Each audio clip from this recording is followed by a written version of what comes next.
Trump is destroying the Republican Party and their value system and branding the Republican Party as essentially all racist, which is going to turn off pretty much everybody from all the new generations, means there's going to be like a big swing to the left coming up, and it's essentially going to destroy the Republican Party completely. So, in that sense, yes, President Trump is great for atheists and Democrats because he's going to completely destroy the Republican Party, which is great. I have no problem with that. Um, but to say that his policies are actually good for atheists would be totally wrong. Like, absolutely no. His policies are terrible and completely contradictory to most atheist and secular values. Um, but he is causing a reform in the Republican Party, which is good. So I agree with that.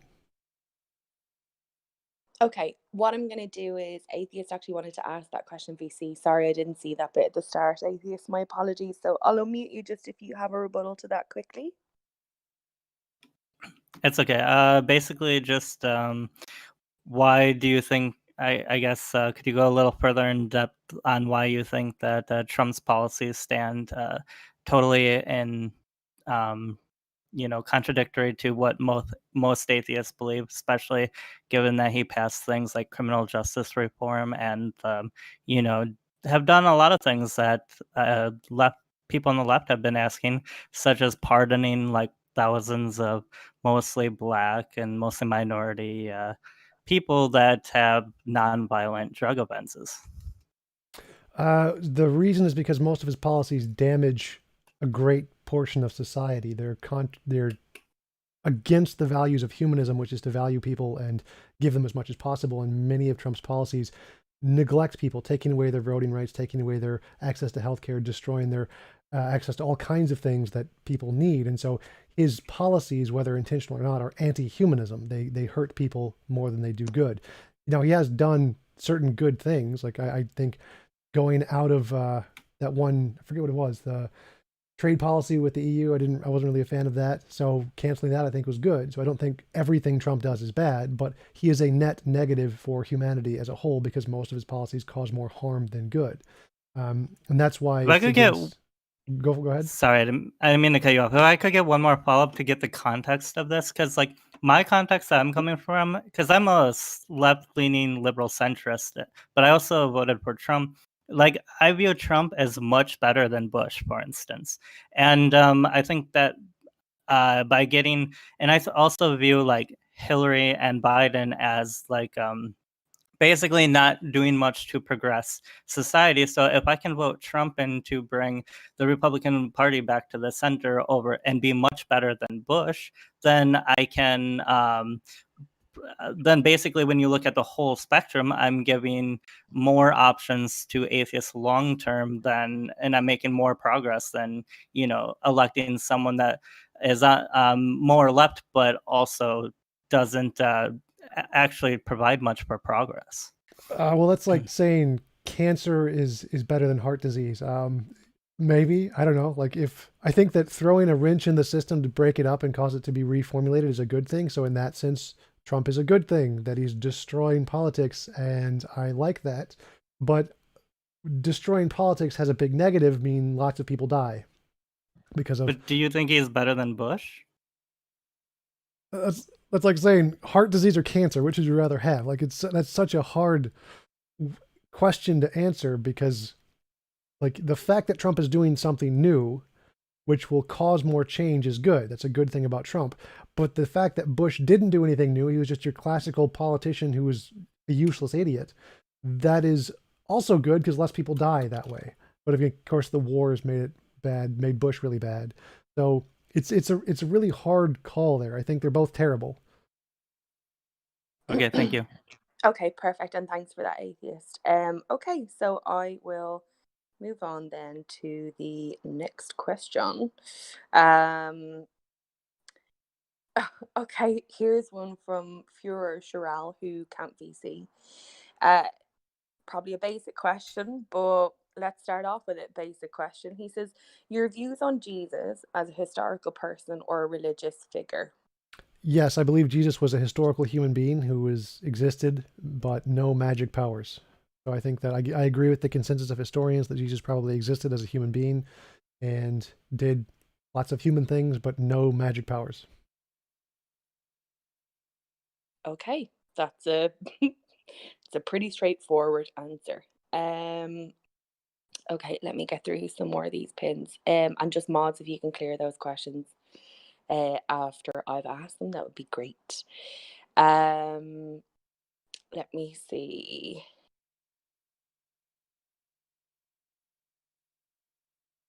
Okay, this is probably not worded great, but I'll word it as the person has asked it, but I suppose maybe if you can interpret the nicer way of this and then explain it. Wish says, "Why are religious people so delusional?" LOL.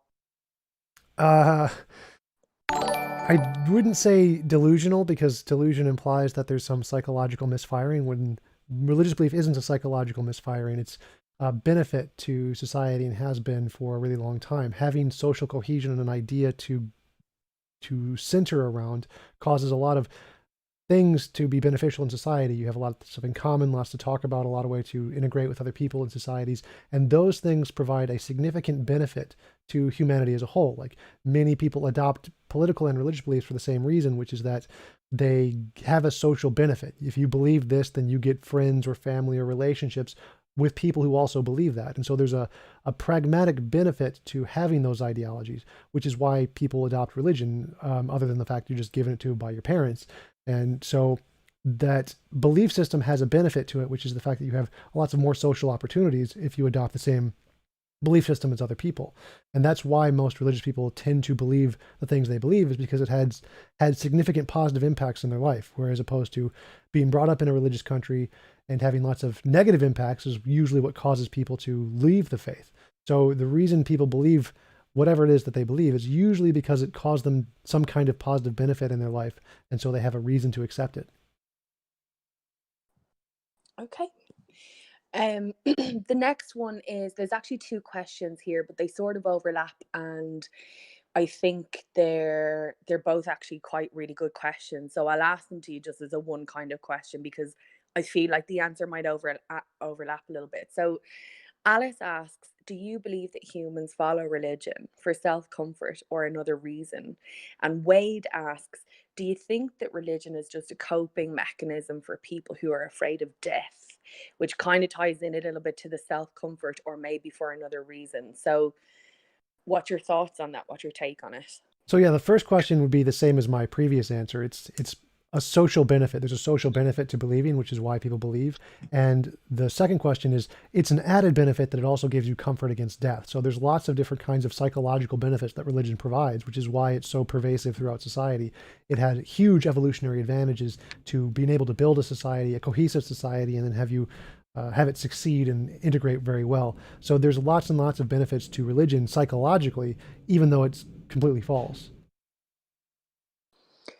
Okay, good answer. Lord Yamcha asks, "What kind of logical justification would you yourself require in order to be convinced that a god does exist?" Well, I wouldn't require logical justification. I'd require like empirical justification. You'd have to demonstrate some way you have to have a way to differentiate imagination from reality for any claim that you're making of something that exists in reality. So you'd have to provide such a way to demonstrate God exists. For example, in science, we use novel testable predictions. If I can look into the future and say, if my hypothesis is correct, we will see X, Y, or Z, and then you test those hypotheses and confirm them, that's a great evidence for that imaginary hypothesis you had actually corresponds to something in reality. So you just need the same thing for a God. For example, just to create a ridiculous example, if I prayed for a God to give me a gold brick and a gold brick appeared in front of me every single time, that would be great evidence of a God because it was novel testable predictions.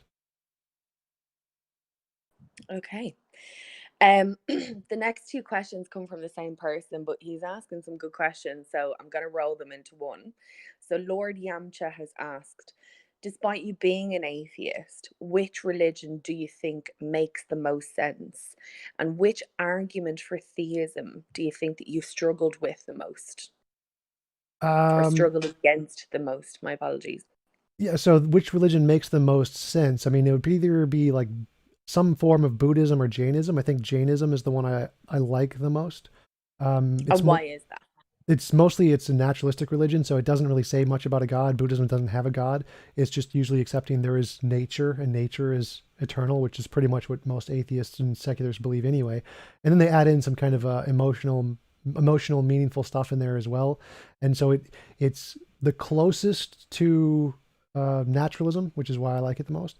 There's also Hinduism has a really interesting example where Hinduism made a prediction that the Earth was 4.2 billion years old, which was the closest prediction to the actual age of the Earth of any religion. So that would be a point for Hinduism also.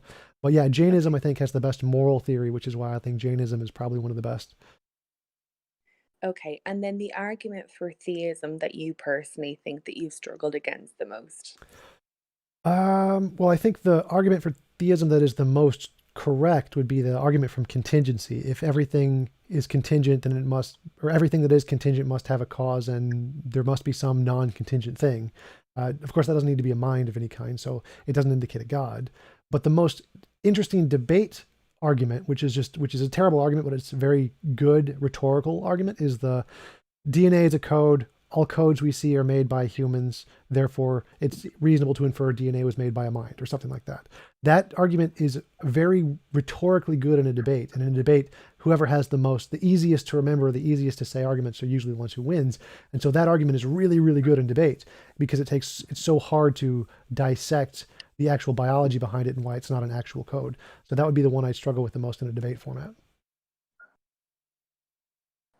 Okay. There was a question that I saw in the AMA questions and it's gone now, but I thought it would be worth asking because you are describing yourself as an atheist. Someone did ask, I can't find it now, so apologies to who asked it. If I do find it, I will credit you. Someone had asked, what's your definition of agnostic? Agnostic would be someone who claims to not know whether there's evidence for God or not. An atheist by then would be someone who claims there is no evidence of a God, or at least no known. And a theist would be someone who claims there is evidence of a God, or there's reason to believe in a God. Okay. Socialism Done Left asks, would you prefer a world without religion? If so, what policies should we adopt to achieve that goal? No, I would not prefer a world without religion. I think everyone should be able to choose to believe whatever they want to believe, whatever makes them happy, whatever is convenient for them. I think that the world would be better without bad justification. I think we should get rid of bad justification. So religious apologetics is using really bad arguments to try and justify God. I think we should definitely get rid of that. But you can still choose to believe in a God if you want to. If you just say, it makes me feel good, therefore I believe, perfectly fine. So I don't think belief is the problem. I think using bad justifications and fallacious arguments to justify belief is the problem. And the policies we should put into place to solve that would be education-based policies. We need to be able to teach students how to use basic logic in a way that'll prevent them from seeing these arguments as being valid when they're clearly not. And that's the best answer is we need to reformulate education and start teaching them that the religious apologetics arguments are really bad arguments. Here's why. Don't use these. Okay. I'm going to move on to some VC questions now from the users here in the channel. So, Cube, are you there? Yeah, what's up? Fabulous. I need you to just start unmuting some people as I go through them, okay? Because I'm on mobile, I can't do it. So let's go with. Well, actually, Cube, you've unmuted yourself and you had a question you wanted to ask VC. So we'll start with you. Your question, please. And I can help you guys unmute people too. Fab, thanks. Yeah, so I was just wondering, like, why do you proclaim yourself as an atheist? Like, when you thinking that like there's definitely no God when like you don't know, and I nobody don't define atheism that way. I define atheism as there is no reason to believe in a God. So that's why I'm an atheist. no reason to believe in God. Okay, Oh, well, okay. I clarified that then. Okay, let's go to. Okay, Jonathan Talks actually had a follow-up, I think, to you were discussing moral progression earlier. And I think Jonathan had a question he wanted to ask off the back of that, just a bit of a clarification. So, Q, could you unmute Jonathan? No, I'm please? good. I'm good. I'm unmuted. Fab. So what's up? I was just wondering, you said earlier that moral progress was evidence for objective morals. That's the consensus in philosophy. I'm not saying that. That's philosophy is saying Oh, that. okay. Well, you said you accepted the consensus Yeah, on that. I That pretty much accept the consensus on most academic things because they're the experts. okay. I was just so you do think that moral progress proves objective moral values. I'm just wondering how it proves objective moral values It doesn't prove anything. It's just evidence to or give indicate evidence that. for it. Yeah. So again, I just Well- agree with the consensus of philosophers is that it tends to go in that direction. It seems like there is a consistent progress to human moral values, and that a world without, for example, slavery is objectively better, which does indicate that there is an objective moral system there that we just don't know about yet or can't formulate yet. Well, it's also perfectly I don't know. I think moral progress, I think that language kind of begs the question. But if you're just talking about like changes in moral systems, that's also perfectly consistent with like error theory or any anti-realist view about morality or a moral subject. Like that's perfectly consistent with a bunch of views on morality. So I mean, if you said you just accept it and you haven't really thought about it, that's fine. But No, I'm no, just I've thought wondering about it how quite a exactly bit. it's evidence. It Okay. is definitively evidence, which is considered by the majority of people in philosophy. Again, the majority of philosophers are moral realists, so they reject error theory and they reject those other hypotheses Okay. because the evidence tends to indicate that there is a real moral thing. For example, a world without slavery or a society who had slavery who then abolished slavery is a morally superior. It seems like it's a morally superior society. A society Well, to with your LGBT. intuitions, sure. Yeah, that's totally fine. So intuition is a kind of evidence in philosophy in many different fields. Well, of philosophy. sure, but I don't think it. Yeah, but again, like the language of moral progress just seems to beg the question. Well, the 'cause, language is when you irrelevant. say It's just a progress, name. So I can call okay. it So then, what does puffy, moral progress puffins, mean? whatever. It doesn't mean. It's just a label. So it's a label of the fact that there is. Okay. It seems like that a society who started with slavery and then got to some point and then rejected slavery, that seems like what we're going to call moral progress. I mean, I don't think that would count as evidence for moral objectivism because I think it's perfectly consistent with Okay, any that's fine. any You theory. can take that up with the philosophers if you want. Good luck trying to. Well, that refute them. I mean, I don't think just appealing to the fact that most philosophers believe X actually validates X or gives it more credence, especially in philosophy. Actually, it does. If you look at the Stanford Encyclopedia of Philosophy on fallacies, like the adverbium, the appeal to authority is only fallacious if Wouldn't they're that not be actual appealing to authorities. the authority that we're talking about? Because you're appealing to a philosopher or As somebody who wrote an as I article. just said, if we look at the Stanford Encyclopedia of Philosophies, the adverbium fallacy, the appeal to authority fallacy is only fallacious if they're not actual authorities. If they are actual authorities, it's not fallacious. And No, same that would with- be an appeal to a false authority. correct. But You they're can't just not say actual authorities. yeah, but there's also you can't just say that an authority on the subject said so, so therefore it's true.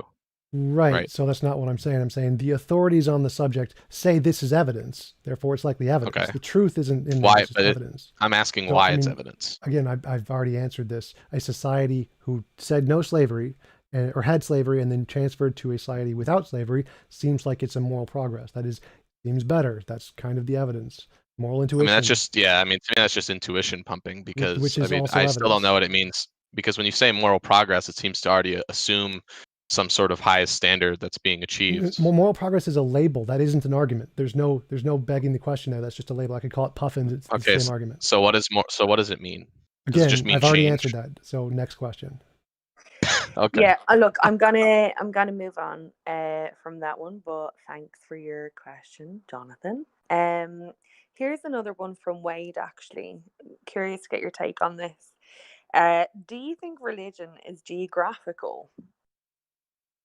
I'm not sure what he means by that. I definitely think that where you're born has a high likelihood of determining your religious belief. I think, and Wade, correct me if I'm wrong on this, I think he means more, is there, like, in certain parts of the world, are you more likely to believe in any religion, not a particular one, just any religion?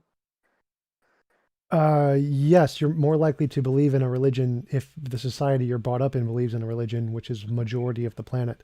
So it does mean that you're more likely to be a religion in pretty much most societies. Okay. Let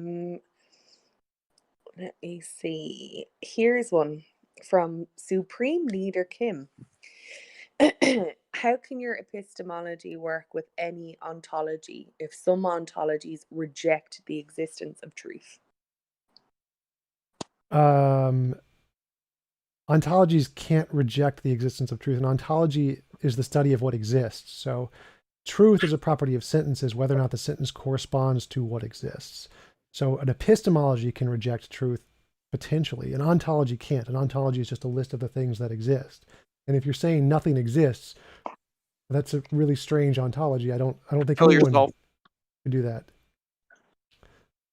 So I'm not sure exactly what his question is getting at. Like, ontology is what exists, epistemology is how we know it, and you can reject how we know it. You can reject truth as a property of sentences, or that there's nothing we can know, but you can't really reject that nothing exists, because you exist. I think. Yeah, and I'll encourage Kim, if he's still here listening, if you want to post a follow-up based off that to explain a little bit better what you mean, that's fine.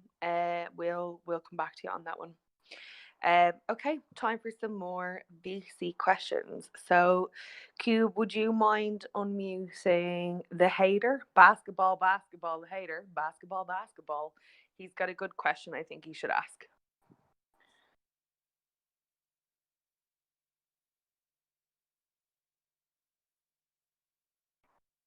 Like today,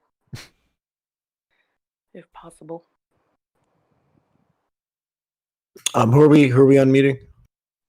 The hater, he's down the bottom. He's got basketballs Got him. beside his name.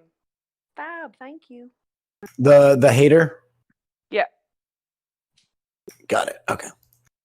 Go ahead, the hater. Oh, can y'all hear me? Yes, I can hear you. Yep. Oh, okay. My question is, what do you think of individuals that claim to be agnostic atheists, and then two, that those terms can coincide as that term itself is logical? Terms are ambiguous. You can define the terms however you want. So if the person who is using the terms is using it in a coherent way in their worldview, that's perfectly fine, no matter what labels they use. So using the labels agnostic atheist or agnostic theist or gnostic atheist and gnostic theist, those are perfectly reasonable labels if you use them in the context of that ideology, yes. If you try to mix that definitions with the philosophical definitions of atheist and agnostic, it doesn't work. But the context of definitions is only applicable to the person who's using them if they're describing their ideology. If it's their position, they get to define it, and you don't get to tell them it's right or wrong. I got you. I guess follow-up question. Just quick. So someone says something like, "I'm a nice atheist because even though I don't believe in a God, I believe in a God because I don't know." That's the reason. What do you say to that? So there's people saying like, I don't believe in a God or believe in religion, but that's because I don't know. What would you say to that? If that's their definition and how they define the terms, then that's perfectly fine. You can, if you're using agnostic in that way and that's what you mean and that's your position, then you get to define it however you want. But, okay. Great. Thanks for the question, hater. Thank you. Okay. Wade asks another really good question. Do you think it would be better to have an atheist president than a religious one? No, I don't think that their religious belief is really relevant to the political standing. I think that having someone who doesn't make decisions based off of their religious belief would be better than having someone who does make decisions based off their religious belief. So if they're a theist and believe in God, but don't make decisions based off of that, then that's just as good as having someone who doesn't believe in a God, who also doesn't make decisions based off of that. Okay, great. All right, I'll take this one from Lord Yamcha and we'll go back then to some more VC questions. So Lord Yamcha asks, if someone consistently makes detailed prophecies about the future and all of them turn out to be true without making a single mistake, and then they state that God gave them that knowledge, would it be reasonable to believe that person? Yes, if they can make successful novel testable predictions reliably, then they get to claim whatever caused it, and we have to believe them because they can do it and we can't. So yes, that would count as evidence if they could do that reliably. Great. Okay. Sorry, I'm just laughing. Somebody just asked, are you a gamer? Yes, a bit. You can check my PlayStation profile. It's like PSN trophies, TJump _. Oh, there you go. There's the answer to your question, Uwoozy. Thanks for that. Okay, we're gonna go back to VC now, and I'm going to go to Let me see. Angry Pepe. Great profile picture, by the way. If somebody could unmute him so he can ask his question. It's Angry Pepe. Yes. I don't see him in the. He might be gone then. I'll ask it for him. What do you think about pantheism? Depends on which version of pantheism you're talking about. Pantheism, just the idea that God is the universe, the universe is divine. That could mean lots of different things. My personal favorite version is naturalistic pantheism, which just means an eternal, all-powerful nature. So it's just has all of the God's properties, just eternal, all-powerful, and necessary, but doesn't have any of the consciousness stuff in it. But that one's my favorite. I like that one. Einstein's version of pantheism was good. Spinoza's was all right. You can just go through the Stanford Encyclopedia of Philosophy for pantheism. They have a bunch of really interesting versions of it. I would definitely think that naturalistic pantheism is the best kind, for sure. Okay, great. Thanks for that. Okay, I'm going to move next to... Oh, I had a really good question there from Literal Clown, and it's just gone. Damn it. I think it's been unpinned by accident. Hey, Literal, are Yeah, I'm right here. hey, you want to ask? Do you have your question in the? Oh yeah. Actually, Yeah, go ahead. So the first question was like really long, so I guess I'll go for the second one. But do you think that religion, at least for the first world, is? You cut out. You said for the first world, what? It's Like outdated. that religion, like is religion outdated for the first? Yeah, I would say so. I'd say that religion used to be extremely beneficial to societies, but now we have secular replacements for those societies or for those benefits, and so we no longer need religion. So yeah, I would say it's outdated in the modern society. Nice. Okay, On the Prairie has a good question here. As a moral realist, what do you think the robust, non-circular, and non-regressive transsubjective individuation criterion to distinguish categorical from institutional norms might be? And how would you argue for its obtainment? Jesus, that was a mouthful. Yeah, so I don't think that's actually a term used in philosophy in those specific set of words, but I think what he's asking is what is the objective criterion of objective morality? I argue that it's an abstract object like the best of all possible worlds, and I think that I can use that to make testable predictions about what moral intuition will be like in the future, namely that we will see rocks falling on people will be immoral as a long stretch of philosophical arguments to get there. So I think that using the abstract object model, you can make testable predictions, and that's what would be evidence for it being the correct objective model of morality. Okay, great. I'm going to move to another VC question. Right. We've got one here from Omniscience or Omniscience, whatever way you want to pronounce it. Has a VC question there if somebody could unmute.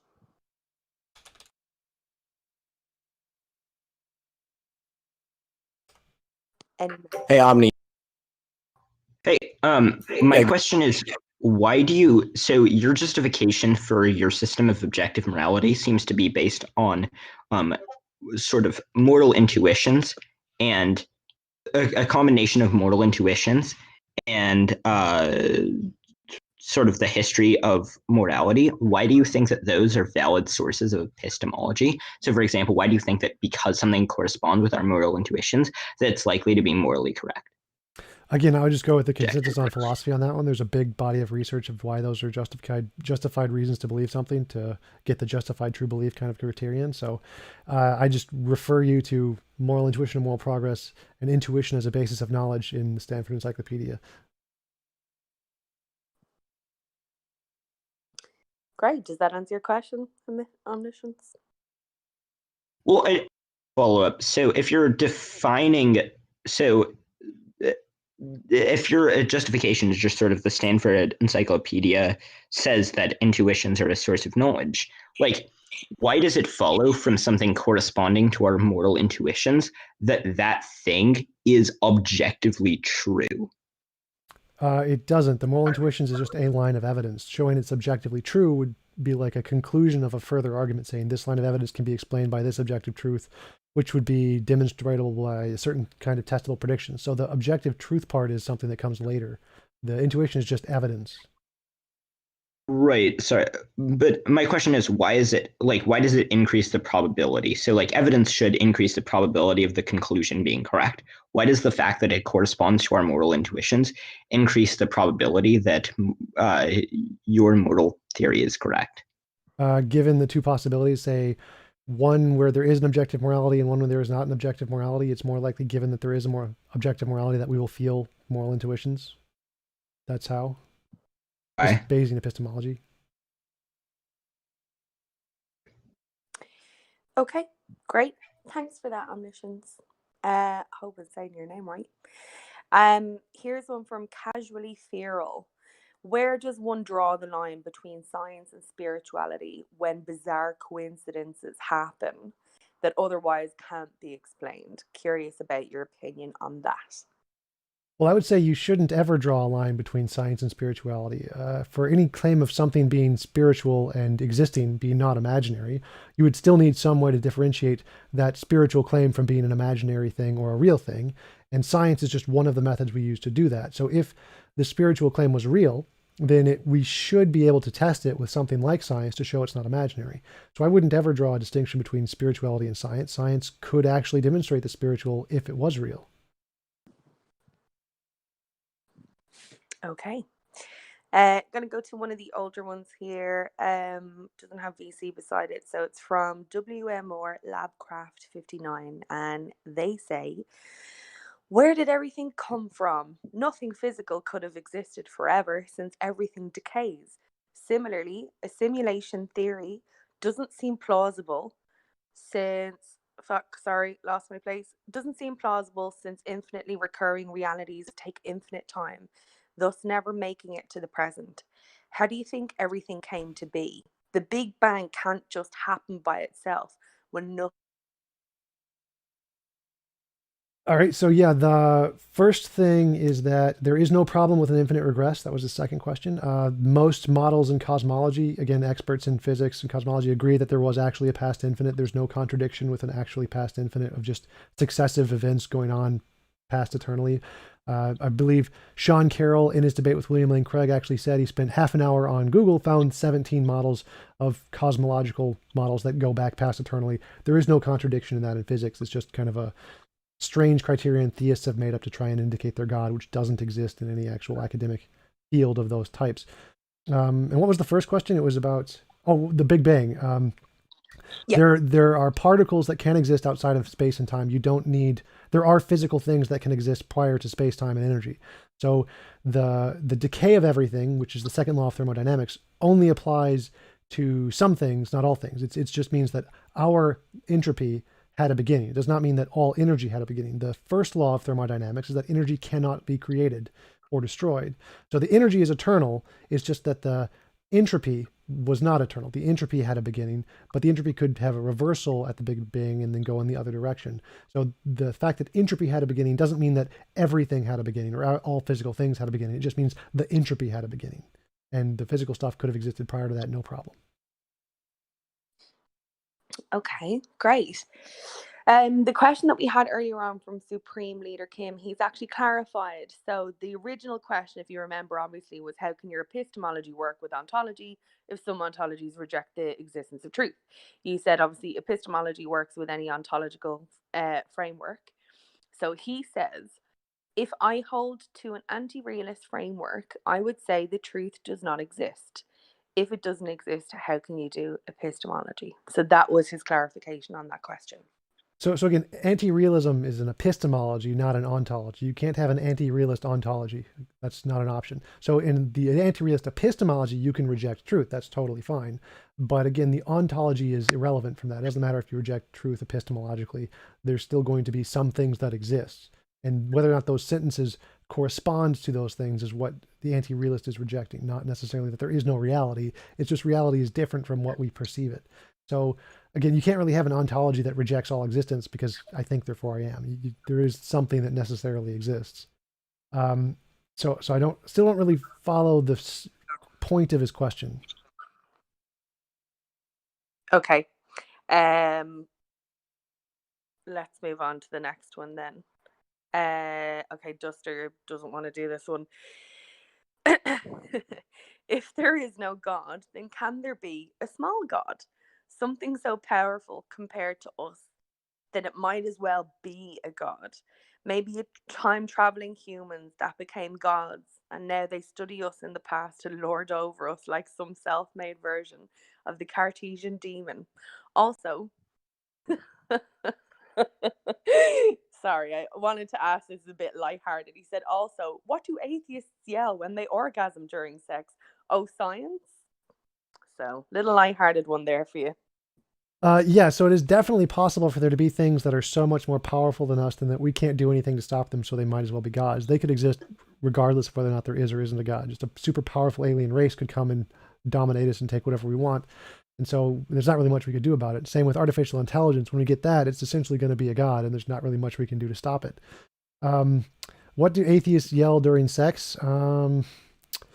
If they don't say "oh God," do they shout out "oh science" instead? Was his question. It changes from person to person, but I think the most common one is "oh spaghetti monster." Brilliant. Okay. Excellent. Thanks for taking that one.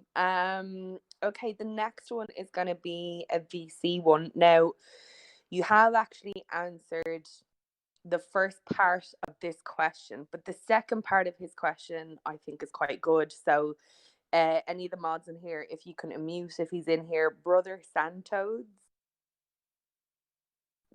or Brother Santides, not sure how he wants to pronounce that, if he's here. That's Sevatar. Okay, look, I'll ask it for him then.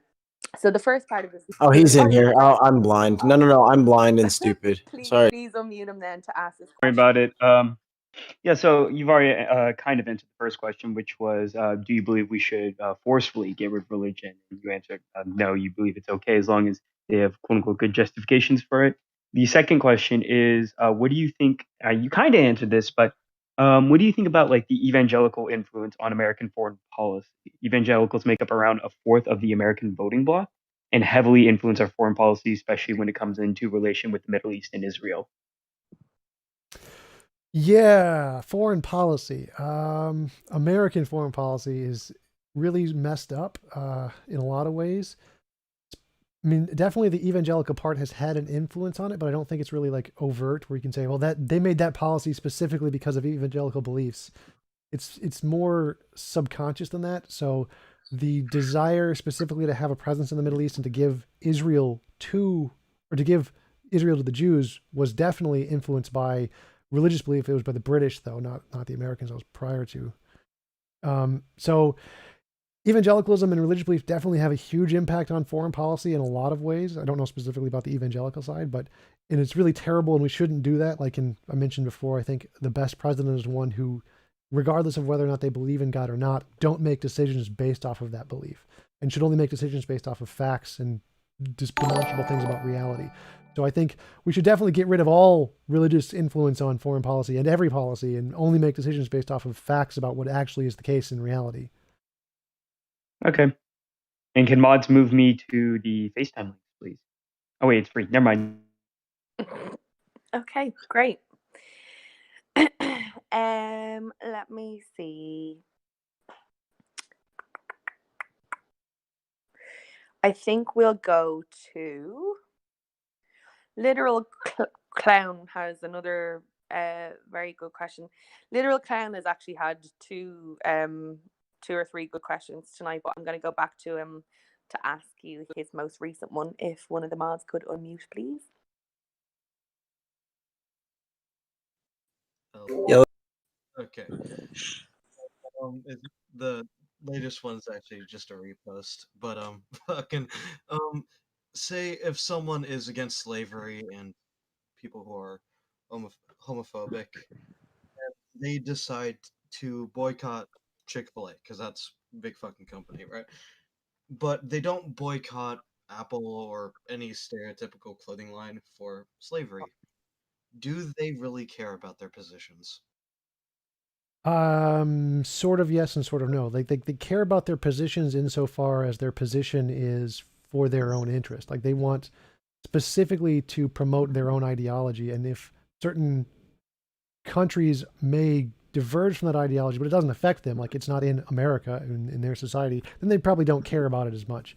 So like the fact that Apple and other big companies use slave labor and indentured servitude, essentially, most people just don't care because it's not nearby enough for it to affect their lives. Whereas Chick-fil-A is just down the street, and so Chick-fil-A did something, then they're going to protest that because it's something that affects their lives. Whereas the slave labor across the world doesn't really affect them. They don't see it, so they aren't really as emotionally affected by it as things that are nearby them, like Chick-fil-A. Okay, can they like kind of change that question a little bit more? So say if not say that because of that Chick-fil-A, whatever company is across the world and not a major impact on their life, and they decide to somehow boycott that industry, do they still even care? Sure, I would say that they care enough and see value in the societies on the other side of the world to boycott whatever country, whatever company they're boycotting. So I would say that yeah, they probably care more about that particular value than someone who only boycotts Chick-fil-A, in which case they only care in so much or so far enough to boycott things near them in life. So yes, I would say those people who boycott both would care more about whatever that value is than the people who only boycott Chick-fil-A, who only care enough to boycott things near them. Okay, thank you. Literal clown as well. Just before you go, you had another really good question that I found about truth. If you want to ask that while you're here. It was about what is truth? Who gets to define it? If not who, then how do people interpret truth? Well, Or should? there's multiple definitions of truth. I go with the correspondence theory of truth, which is truth is a property of sentences, whether the sentence corresponds to reality or not. There's lots of different versions of truth, like the anti-realist versions of truth. I don't go with those. You can. I don't see any problem with that. It's just a way to describe epistemologies, and so you can describe truth however you want and have your own epistemology. I don't see any problem with that. Okay. Fab. Okay. I'll go back to Shaney Obro, who says, do you think that hard atheism is in the same boat as theism? And in relation to the question, what do you believe is the purpose of distinguishing yourself between agnostic and atheist, assuming the atheist isn't an atheist that provides Gnostic claims? Sort of yes and sort of no. Does atheism, hard atheism and theism in the same boat? So claiming that there is an all-powerful being out there is the same as claiming there is no other all-powerful being out there, and claiming there is no all being out there is essentially partially the same claim. So if you're claiming something like that with this really high burden of proof, it's really hard to justify. So most philosophers don't do that. They usually claim there's no like Christian theism because it has contradictions or whatever. My view is that I say there is no evidence to believe it's not imaginary. So everything is imaginary until demonstrated otherwise. If you don't provide a reason to show it's not imaginary, then it's reasonable to conclude it's probably just imaginary. And so the reason it's a good idea to distinguish yourself from hard atheism to more of an agnostic position is to shift the conversation from being about trying to disprove the existence of God, which doesn't matter. Like most atheists don't care about that. What they care about is, do you actually have justifiable reasons to believe in God? That's the point. That's what atheists are trying to bring up in the conversations, that all the stuff you're saying about this God existing is all made up, like the tooth fairy or Santa Claus or unicorns, like your justifications don't exist. Which is, again, what I mentioned earlier. I don't care if people believe in a God. That doesn't matter to me. All I care about is, do they have reasonable justifications? And if they don't, we need to get rid of all the bad justifications, because those harm society a lot more than belief in a God. Okay. Right. We'll move next to Rivnetzi or Tyler Durden. If you're still in the VC, you can ask your question there if you want to.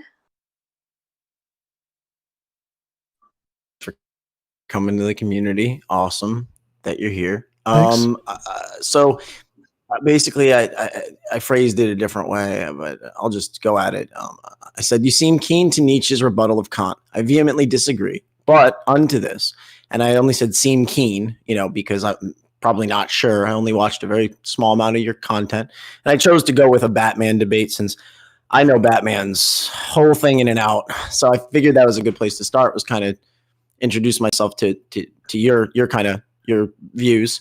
But onto this, what are your thoughts on the analytic synthetic dichotomy via the Kantian model? Since, quote, language is arbitrary, as you stated in your debate with Mr. Batman. And as a follow-up, if definitions are indeed arbitrary, this is basically the underpinning of the question. It's not a gotcha.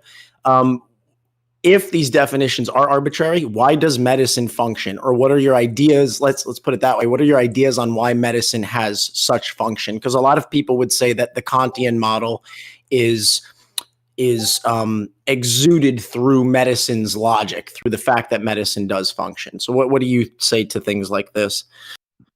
Language is definitely arbitrary. It's the principle known as the natural ambiguity of language, but language doesn't affect reality. So it doesn't matter what I call a vaccine. Vaccines work regardless of whether I call them vaccines or if I call them square circles.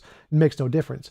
So Kant's synthetic analytic distinction, I agree with Kant's synthetic analytic distinction. There is a distinction between things known by definition, which are analytic claims, and things known through sense experience, which are synthetic claims. And then there are kinds of mixtures of synthetic a priori claims of math and logic because they correspond to reality.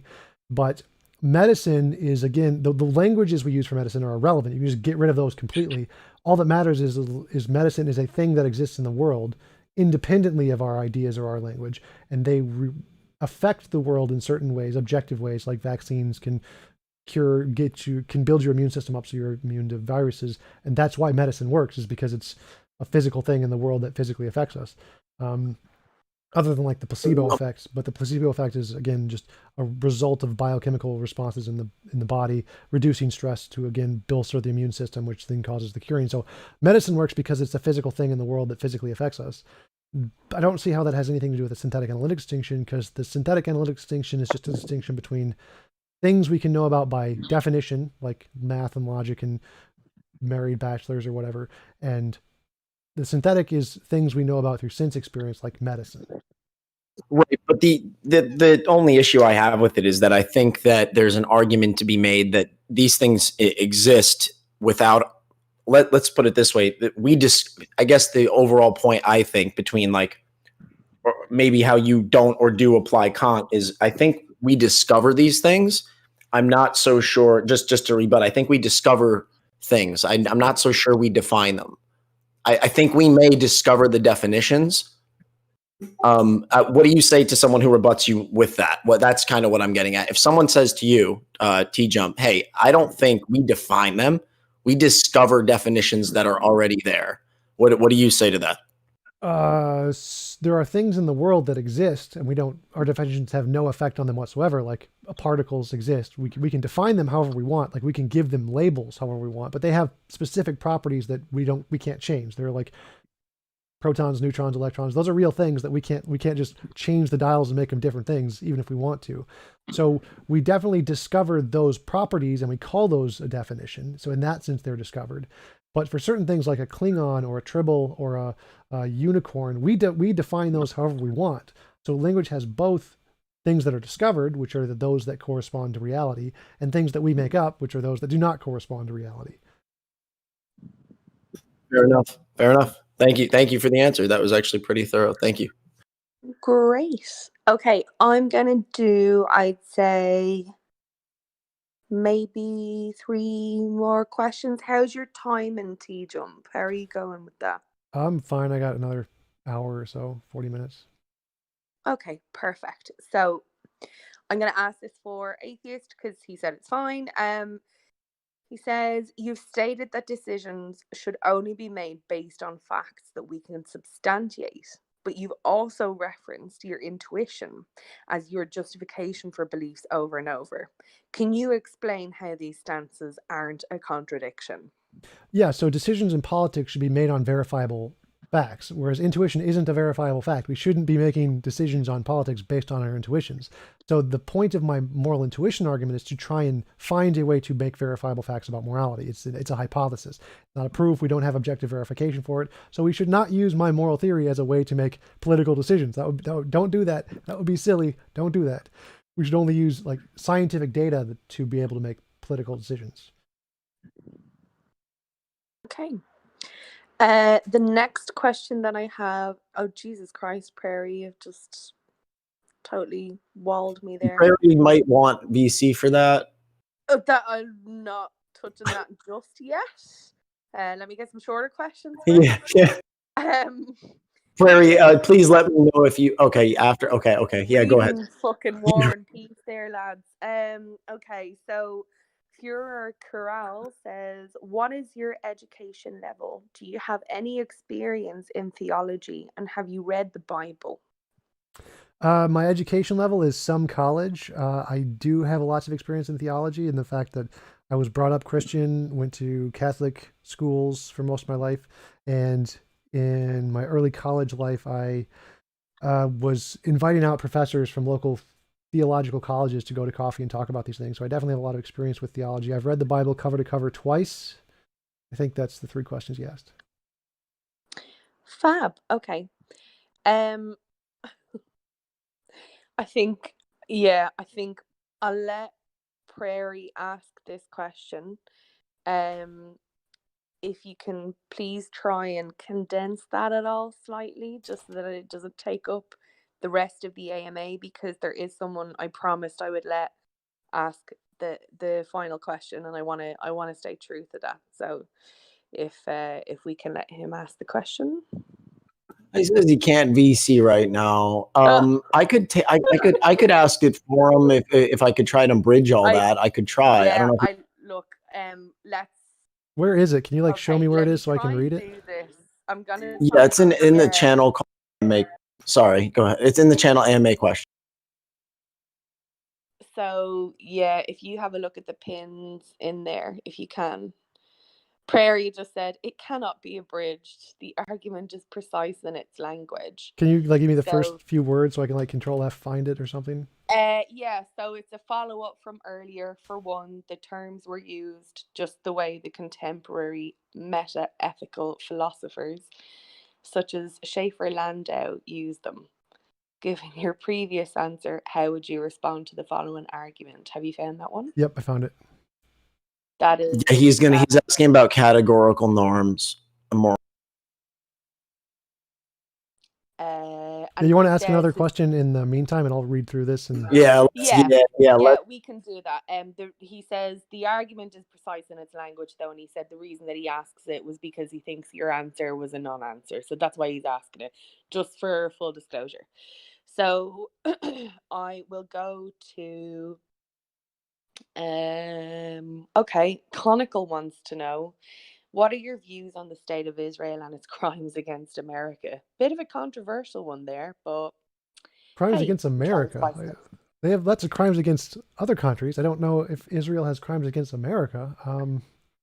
There's definitely a lot of crimes. Israel is not morally clean. It has done lots of immoral things, but in a time of war, lots of countries do lots of immoral things, and Israel is under constant attack, rockets every day. It's not a good situation. They're in the middle of a Muslim country with people who hate them and tried to destroy their country on multiple occasions. So they have quite a bit of justification to be a little angry and hesitant to be accepting of everyone in their country. So there are lots of gray area of where what they're doing is really immoral, but it's kind of justified because they've been tried to be killed multiple times. So they're on edge a little bit. So there's lots of crimes they've done. It's not good. It would be better if we could just move all of Israel to Montana or something. That would be great. I would love to do that. If I was president, I'd just say, hey, all Jews move to Montana. We'll just make that the new Israel. And that would solve most of the problems. And that's probably what we should do. Okay. Prairie has clarified and said that they'll probably leave that question for another AMA because it'll be a while, and he wants to get into VC. So well, I can actually give an answer to it right now. So I mean, Yeah, I'm just gonna I say, feel like you TJump, can if wrap you, that one up. You go yeah, right ahead. yeah, if you feel like you can rebut it, you should. yeah, so essentially, again, so his terminology here of the non-circular transsubjective individual criterion is completely made up. That's not a term used in philosophy. All questions of knowledge in philosophy can be justified by one of three ways, which is known as Agrippa's trilemma. It's the circular reasoning, infinite regress, or foundationalism. Those are your three options. You don't have any other options. So everything in philosophy you ever claim is going to be either regressive, infinite regress, circular, or it's going to be a foundational answer. Those are your only three options. So what he's asking for is, can I solve Agrippa's trilemma? The answer is no, I cannot solve Agrippa's trilemma. It's one of the biggest problems ever, and I accept it as being true. So no, I cannot give a basis of morality that does not have one of those three things in it. That's the answer. Okay, great. I think, look, we'd love to expound on that another time for sure. Okay, I think what I'm gonna do is right. One more question from me, and then I'm gonna open the floor to someone else. So, Is it ask Lord yourself? Is ask Yamcha, yourself the last guy? no. Oh, okay. I'm a little Um, disappointed. Are you expecting an ask yourself ambush? Is Oh that yeah, what you? oh yeah, no. every time. No, it's not. I don't know who that is. Okay, so Lord Yamcha asks, I have a hypothetical question.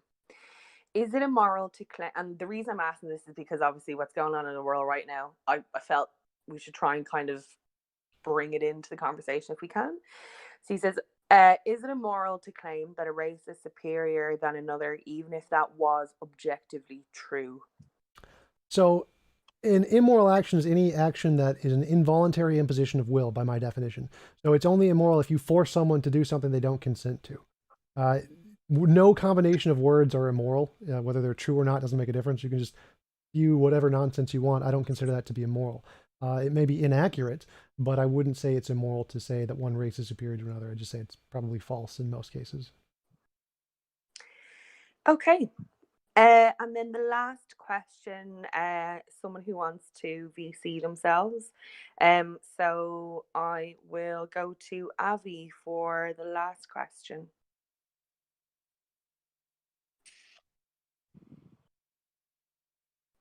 Did you say me? No, Avi. Oh, okay. I've unmuted you there now. Okay, there's Avi. Okay. Can you guys hear me? Yeah, perfectly. Yeah, TJump. Okay, so TJump, do you say you're a moral realist? Yep. Hello? Yes, I am a moral realist. Okay, so you take it, and I just take that to mean that there's a fact of the matter about moral propositions. Yeah, moral That is to propositions say- have a truth value. Well, more than that. Moral propositions have a truth value, and at least one moral proposition truth value. Right, yes. Okay, cool. And what I want to understand is, because I've heard you say things about involuntary imposition of will, that is the wrong, and minimizing that is the good. What I'm trying to figure out is if the content of any of the moral propositions that you are affirming is something that an error theorist would have to be committed to disagree, or committed to say that the proposition is false. It was an ask yourself so when question. you say, it was an ask yourself question. So yeah, I can answer that for sure. I've tried to answer this multiple times for ask yourself. So like when you say gravity is stuff that falls is a description of what gravity does, but it's not a description of what gravity is. There is a thing out there which is gravity, and it causes things to fall. And the statement things fall is just a description of those things. So when I say impositions of will are immoral, that is like saying gravity falls. It's a description of the phenomenon that exists in the world, which is ontologically grounded in something else. The statement itself doesn't ground anything. It's just a description of something in the world. An error theorist cannot accept that. They cannot say there is something in the world to which this statement describes. If they agreed with that, then they wouldn't be an error theorist anymore, because error theory is saying you are in error for applying this idea of morality to this thing. And so if I'm not in error, if I am correct in saying this statement is instantiated by something in reality, then it would no longer be an error. It would no longer be error theory, because it is true. It is a true statement about the world, and so an error theorist could not agree to that. Okay, so first of all, that's what error theory is just the thesis that number one, moral propositions do in fact have a truth value, and number two, the truth value of moral propositions is false. Right. So that's again, all it is. So again, if there is a thing in the world to which this, but you want to say, well, let me just wait. I want to just address that. So if there is a thing in the world to which this moral statement is true because it corresponds to something in reality, then error theorists would be wrong because that statement would be true. Right? Yeah. Sure. That's just coming to a different meaning, not about the content of the proposition, but about what it means when we say what good. No. So remember what my question was originally. Error theorists agree that truth is that which corresponds to reality. So if this sentence corresponds to reality, then that makes it true, and the error theorist would be wrong. Okay, but when you say remember what my question was. So my question was, does the content of the proposition, not regarding what the referent of it is, not regarding what you say when you say, we disagree on what it means to be what wrong is by invoking, when I say like it's wrong to kill a baby, I mean it's an involuntary imposition of will. I know that's descriptive. However, I can get around this by saying, well, I have a referent that refers to it, and that's what we disagree on. That's what is corresponding to reality. My question originally excluded that. My question originally simply said regarding the content of the proposition, not regarding the referent of the proposition. So regarding the content of the proposition, I just want to know if an error theorist has anything to disagree with you on. The content is just a question of validity. It's like, does A equal B, B equals C, C equals A. What? So I just want to know what you like. Look, all I'm saying is when you say it's immoral to kill a baby, all you mean is that it's an involuntary imposition of will. No, I mean that there is a thing in reality that makes that statement true. Any other definitions is irrelevant. Okay, so it's like saying time bends. Time bends is like by time bends, I can mean whatever I want. But if it actually does in reality, it's true regardless of anything I mean. What I mean is irrelevant. Okay, so when you say it's wrong to kill a baby, what is it that you mean, and what is the truth maker of the proposition, such that an error theorist would disagree? Again, so the truth maker is there is something in reality that makes this statement true. I don't know what it is. That's not part of the argument here. I don't need to. The only thing I need to disprove you is say there is something in reality that makes this statement true. If that is the case, then an error theorist is wrong. They can't agree to that statement. Oh, so yeah. I mean, if you want to say that there's something, that there is a fact of the matter, whether this is right or wrong, that's fine. You can and what you mean by that is more than just a description. It's more than just descriptive terms. Yes. Right? Yes. I mean, there is like a particle. There is like a moral particle that exists that makes this the case. This is absolutely true or false because it describes some feature of reality, not just by definitions, not just by meaning. And by making it the case, what you cut out? I'm just trying to get clarity of your view here. So when you say that it's wrong, that you are talking about something that is not just a description of physical state of affairs of the world or non-physical state of affairs of the world or whatnot. You're saying there's a moral fact of the matter. No, that's a description of something in reality. So that is a description. It's not a definition, it's a description. Okay. So this is so it's not just that you're saying what is the good. What is the good is so you're not just saying that what is the good is what I've said it here. Like I've said, right. That would just be a definition. Will to minimize that is the good, and that's right. What right. So that's just a definition. Yeah, that's I not understand. You're saying that there are norms. Okay, so you mean so I take it to mean that there is a objective fact of the matter about whether it is right or wrong. Yes, so there is a thing. Right? There's a thing in the world that makes this statement true. There's a moral particle every time you don't kill a baby, essentially. Particle.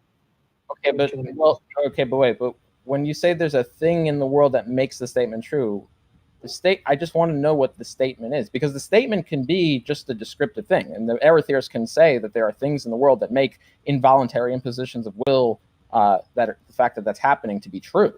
Like, that's not going to have something to disagree with an error theorist on. So what I'm looking for is what the statement actually is. Is the statement itself something? Any moral statement. So any statement of saying killing babies is wrong or whatever, every time you don't kill a baby, it releases a moral particle. If that's the case, then the error theorist is wrong, because the statement is made true by the fact of something in reality. Okay, so you're saying that there are moral particles in the world? No, that's just an example to show why the error theorist is wrong. If I'm corresponding to anything in reality that it makes the statement true, that means the error theorist is wrong necessarily. Avi, I'm sorry, really quick. Go ahead and repeat your point. Avi, I'm sorry, buddy. We're letting you, go back and forth here. Just do not overspeak the guest. Please don't do that. Go ahead and posit your. I'm just still trying to get clarity. No, not you.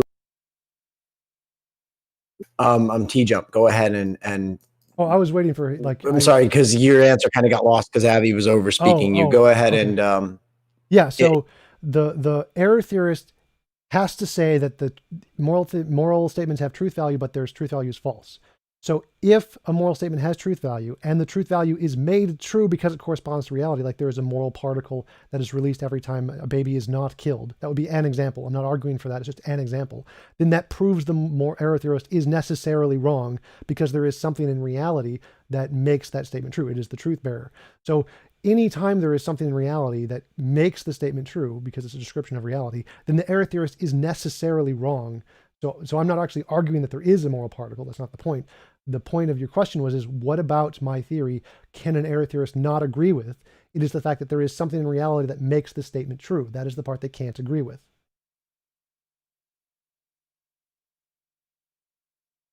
Yeah, so it's the part of the theory, just so I want to get clarity. So it's the part of the theory that there's something in reality that makes the statement true. Yeah. And if all I want to get clarity on here is that if all that means is that there's some fact of the world that makes a proposition true, then an error theorist can agree with that. They could just take the correspondence theory of truth. Many error theorists do. But if you want to say that that's the case for moral propositions, then I want to know if the moral proposition hashes out into just a correspondence. Because if it does just cash out into a correspondence, then it's just the moral error theorist taking a correspondence theory of truth, and it doesn't matter. They can just accept the view. No, but if you want to say... So again, a moral error theorist has to hold to this statement that the moral statement is false. They can't agree to it being true, because then they stop being an error theorist. So if the moral statement is true because it is a description of something in reality, then the error theorist is wrong. Now, the error theorist can say, oh, no, it's not actually true. It's just true by some other strange definition. That's just missing the point. Like, no, I'm saying it's true like the earth is round is true. Adopting that as correspondence doesn't make you an error theorist in the context of the flatness of the earth. You can't just say, oh, no, I think the world is flat, but I'm just going to accept your correspondence definition of truth that the world is round. No, that doesn't work. You're still wrong. The world is actually round. So if there is a fact of the matter that there is something in the world that makes it true, then the error theorist is objectively wrong, just like the flat earther is objectively wrong.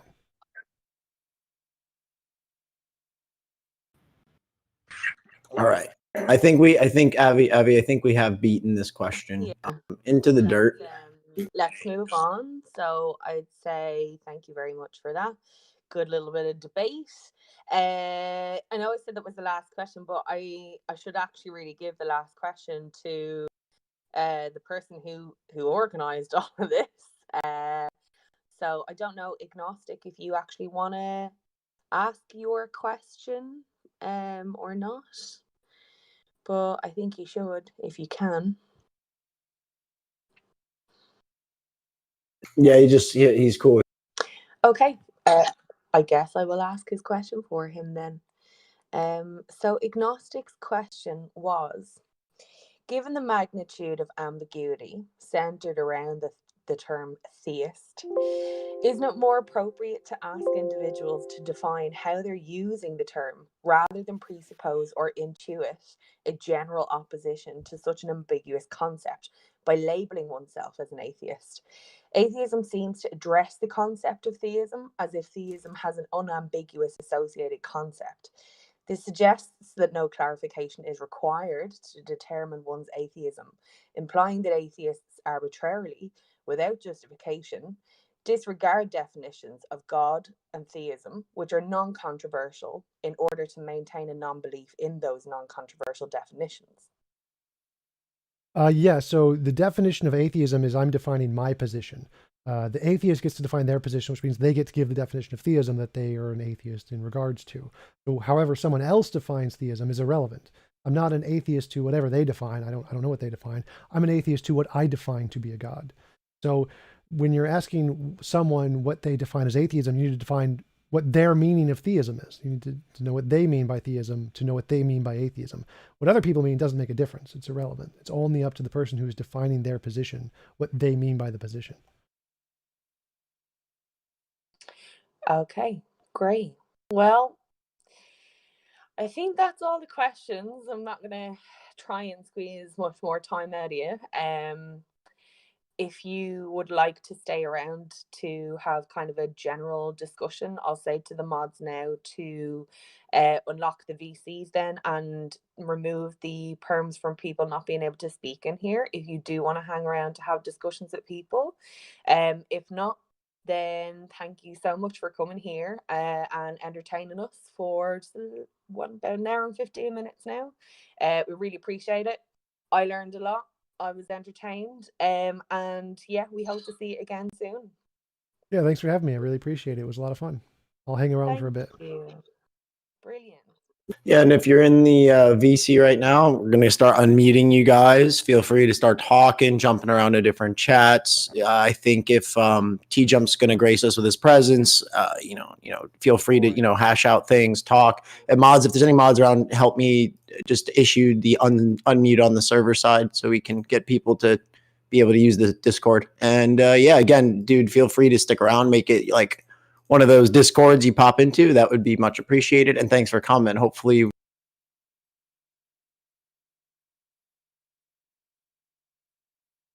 Okay. So yeah, like you heard, TJump's going to hang around for a bit. If anybody had any of their questions on VC that I didn't get to, I'm very, very sorry.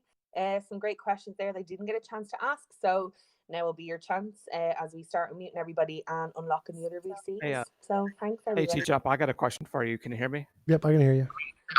So yeah, so I missed the first half hour. I was still at synagogue or virtual synagogue.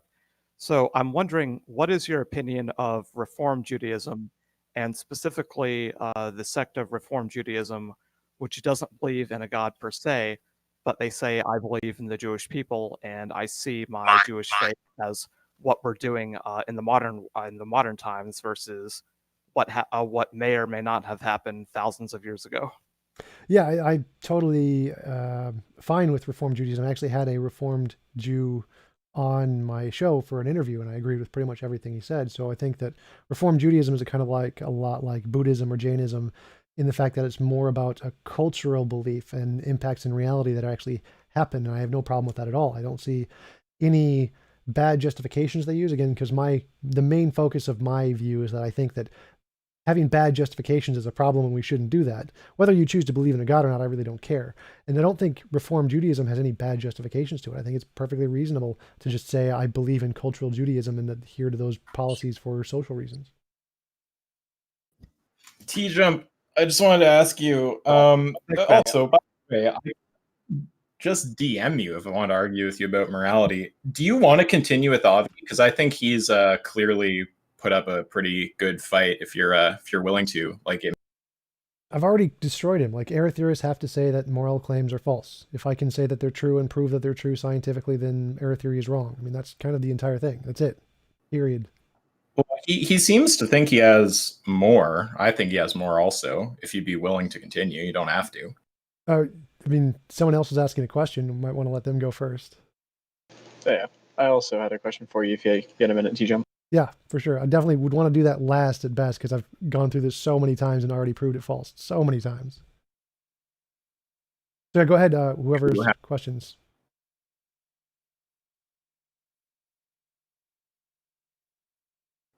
So I know that you debated people like Darth Dawkins multiple times.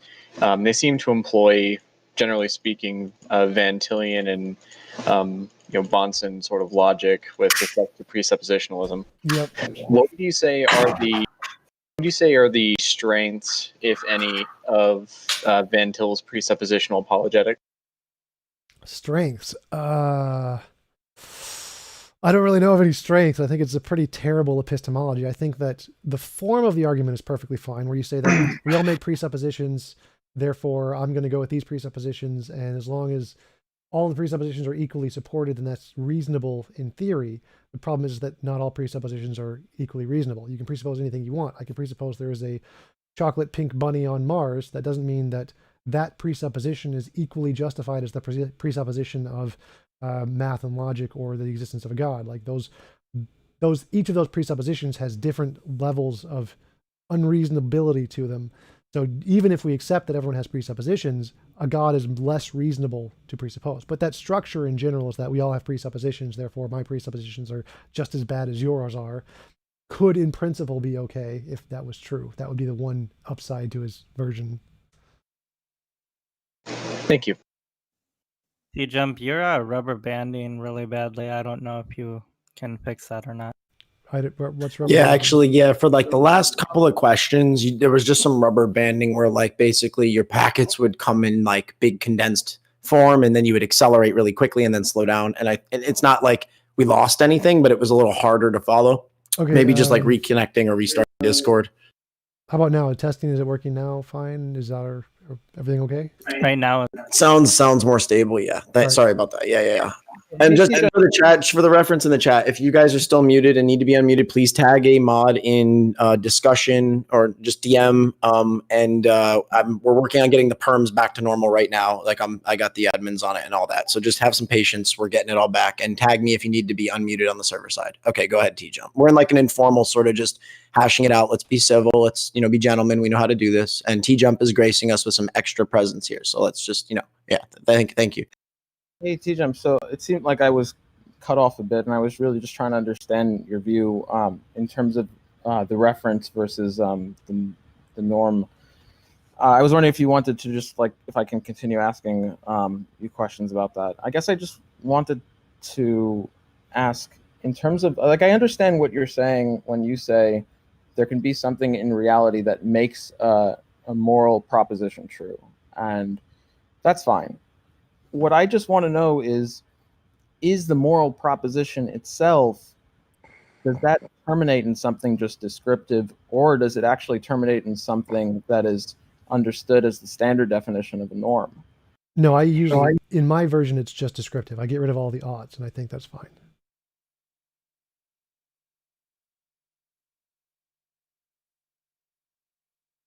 Did I answer my question? The moral proposition itself really is descriptive.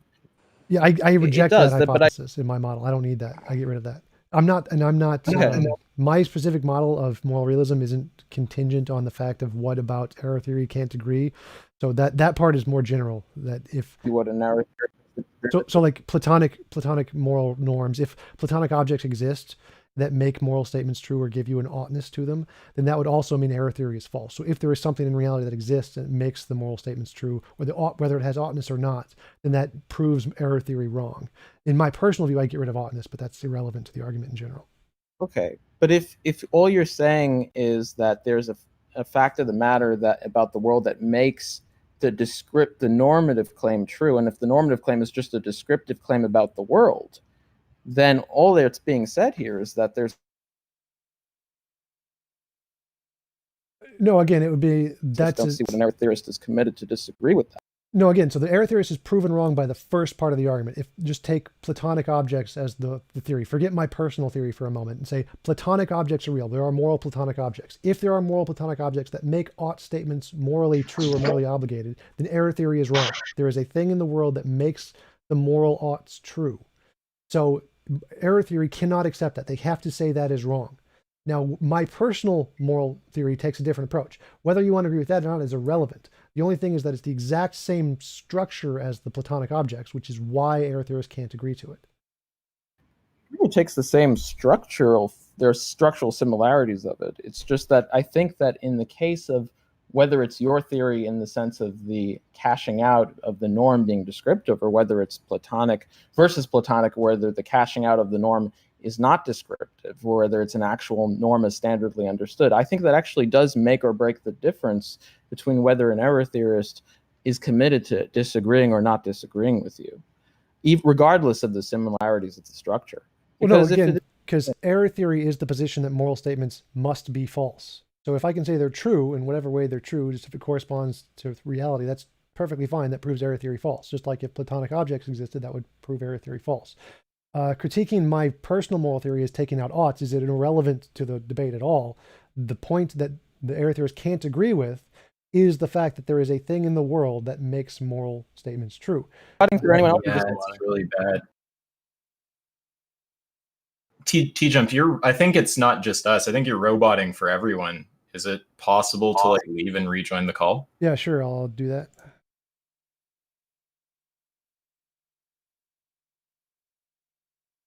Yeah, it's in chat. Yeah. I don't think it was making a descriptive statement about a Platonic object. I think it was just using an example to say, like, oh, it could be like a Platonic norm, like in some irreducible Platonic. Yeah, I was just pointing out that because all I was saying is that if his error theory statements are just descriptive statements about Platonic objects, then an error theorist could actually accept those. Yeah, for sure, obviously. So can you guys hear me now? And if not, continuing the trade. What's going on, Isaac? How you doing, bud? Can you guys hear me now? Hey, unmute TJump. Burns. You need to change it or Yeah, TJump needs to be unmuted. Kind of important to unmute the main guy. Where'd the mod go? I don't know, but that mod fucking sucked though, so that's fine. Yeah, I like the RV. girl mod though. I just didn't like the mod who wasn't tracking what Avi was saying. Can you guys hear me now? Testing. everyone likes the mod. All right, is there still rubber banding going on, or is that better now? No, you sound great. All right, cool. Yeah, so, I mean, TJ, I just want to know if the norm, I just don't see how if it is any case in which the norm you're talking about cashes out into just a descriptive proposition, how an error theorist is committed to disagreeing. Exact same way they're committed to the oughts in Platonic objects being disproven. So it's if the moral statements are true, that makes no difference. Has no effect on the argument at all. If there is a fact of the matter in the world that gives the moral statements their truth value, that proves error theory wrong. It's as simple as that. Period. But TJump, do you think that an error theorist has to say that someone takes moral propositions to be propositions about toasters, right? Do you think that now the error theorist has to say that there's not a fact of the matter about the toaster proposition? Like, obviously, error theorists aren't talking about descriptive propositions about toasters or impositions on will. Right. So that's the thing, is that they're making up a different definition. So if I can say curvature of space-time, but you can't take a different definition than them that's about some descriptive thing they have no problem with, like toasters, and then say you're committed to the view that any proposition about a toaster is false. Right. You can't take them to be referring to something else to criticize them. That would be an equivocation. Right. So when I say that moral statements are true, I'm saying it's like a fact, like the world is round. You don't get to disagree with it. I don't care what you think. So if you want to say, well, actually, no, there's some other definition of morality. Reality says you're wrong, so I don't really care what you think. Like space-time bending, for example, in Einstein, you can say, well, oh, no, that's just a philosophical concept, and I don't agree with the concept as it's used in physics. I think it's more of just a analogy. You're wrong. I mean, I don't care if you have an alternative definition. It doesn't make a difference. Reality says this is the way it is. You're wrong. Get over it. Well, I have a reply, obviously, but I'll let Avi. Well, I mean, I just want to understand, like, as a standard, as error theory is standardly understood, I take it to mean that moral propositions have a truth value and that they're false, and that what we mean by a moral proposition is not something that is just a descriptive claim. Okay, so again, just to pause you there for a second. So I don't care what you mean by morality. I care what reality means by morality. So I'm saying that reality says morality is this. Your opinion doesn't matter. I don't care what you think. Are you saying that when the error theorist is using the word morality in that sense, that they're wrong? Yes. Okay. And in virtue of, well, there's two two things to say there. So even if we grant that they are wrong about that, would you agree that they're still not committed to disagreeing with you about the content of the proposition itself? So, for example, even if they're wrong when they say even they're wrong about the implication of their use of the word moralities. If you say like, okay, they're just wrong about what they mean when they say morality.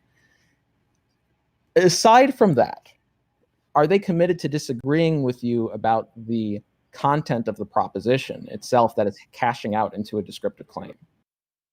Let me join you now. I don't understand what you mean there, because those would be the same thing. Like when I'm using the descriptive statement to describe something in reality. You're beautiful. What is reality? Ask me a question. His mic is popping off, but I can explain the thing. Yeah, so what is reality? Wolfie, come on. Two people are just having an exchange. Please be, fair. God bless you. It's just I can go through the distinction here. So there's a difference between saying that I'm committed to disagree with. Oh my God, who's this guy? There's a difference between saying I'm committed to disagreeing with you about the content of your propositions rather than whether my use of the word is correct or incorrect. So for example, let's say you say it is wrong to kill a baby. And it turns out that on your view, it just cashes out into a descriptive claim.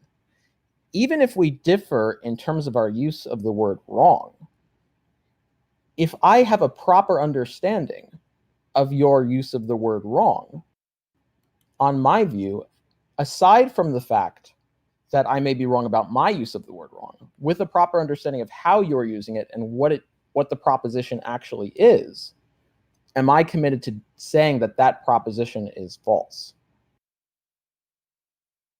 So, for example, if it just cashes out into the If I give any random proposition A equals B, B equals C, C equals A, that only gives you validity. So the structure of the argument will only ever give you validity. You can agree or disagree if you want. I don't care. I'd say that you'd probably agree with the validity of the argument. The soundness is what it matters. What makes the statement true is what they have to disagree with. So you would agree with the validity, that's fine. You're going to disagree with the soundness. That's what you can't agree with. So again, if there is something in reality that makes it morally true, regardless of what you care about my definitions or structures at all of that is garbage. It doesn't make a difference at all. If reality says this is morality and reality disagrees with you, you're wrong. You can't agree to that anymore. You can't be an atheist anymore. Reality says you're wrong. Well, I don't see how that answers the question I was asking. I think we may be talking past each other, but can I clarify the question? So, like, just a simple example. Let's say someone says that what is right is to optimize the production. Actually, let me ask you a clarified question. What does it mean when you say moral statements are false? What do you mean when you say moral statements are false? Yeah. So, I mean, in classically, what there are irreducible norms, the things that we should or should not do. And those normative statements, those normative propositions have a truth value, and those truth values are false. What do truth and false mean in your theory?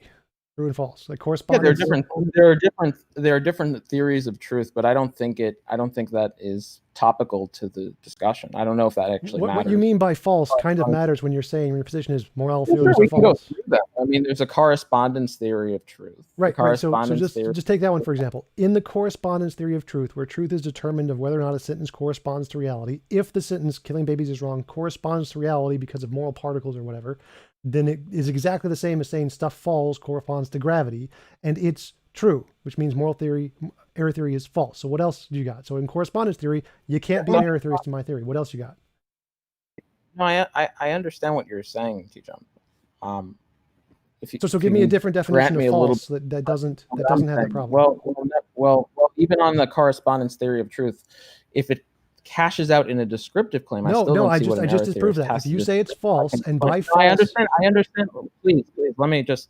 I understand what you're saying. Clearly not, because you keep making the same mistake over and over again. Look. When an error theorist means when he says, now he could be wrong about this, but what an error theorist means when they say something is wrong, it's not something that hashes out into a descriptive claim. They can take a view that What we mean by wrong or right are not descriptive claims. And so if that's excluded from their view of error theory, they can agree with you. So for example, someone can say... Go back and give me an alternative definition of false that doesn't do that, because the correspondence theory is defined that way. So by correspondence theory, you're wrong and I'm right.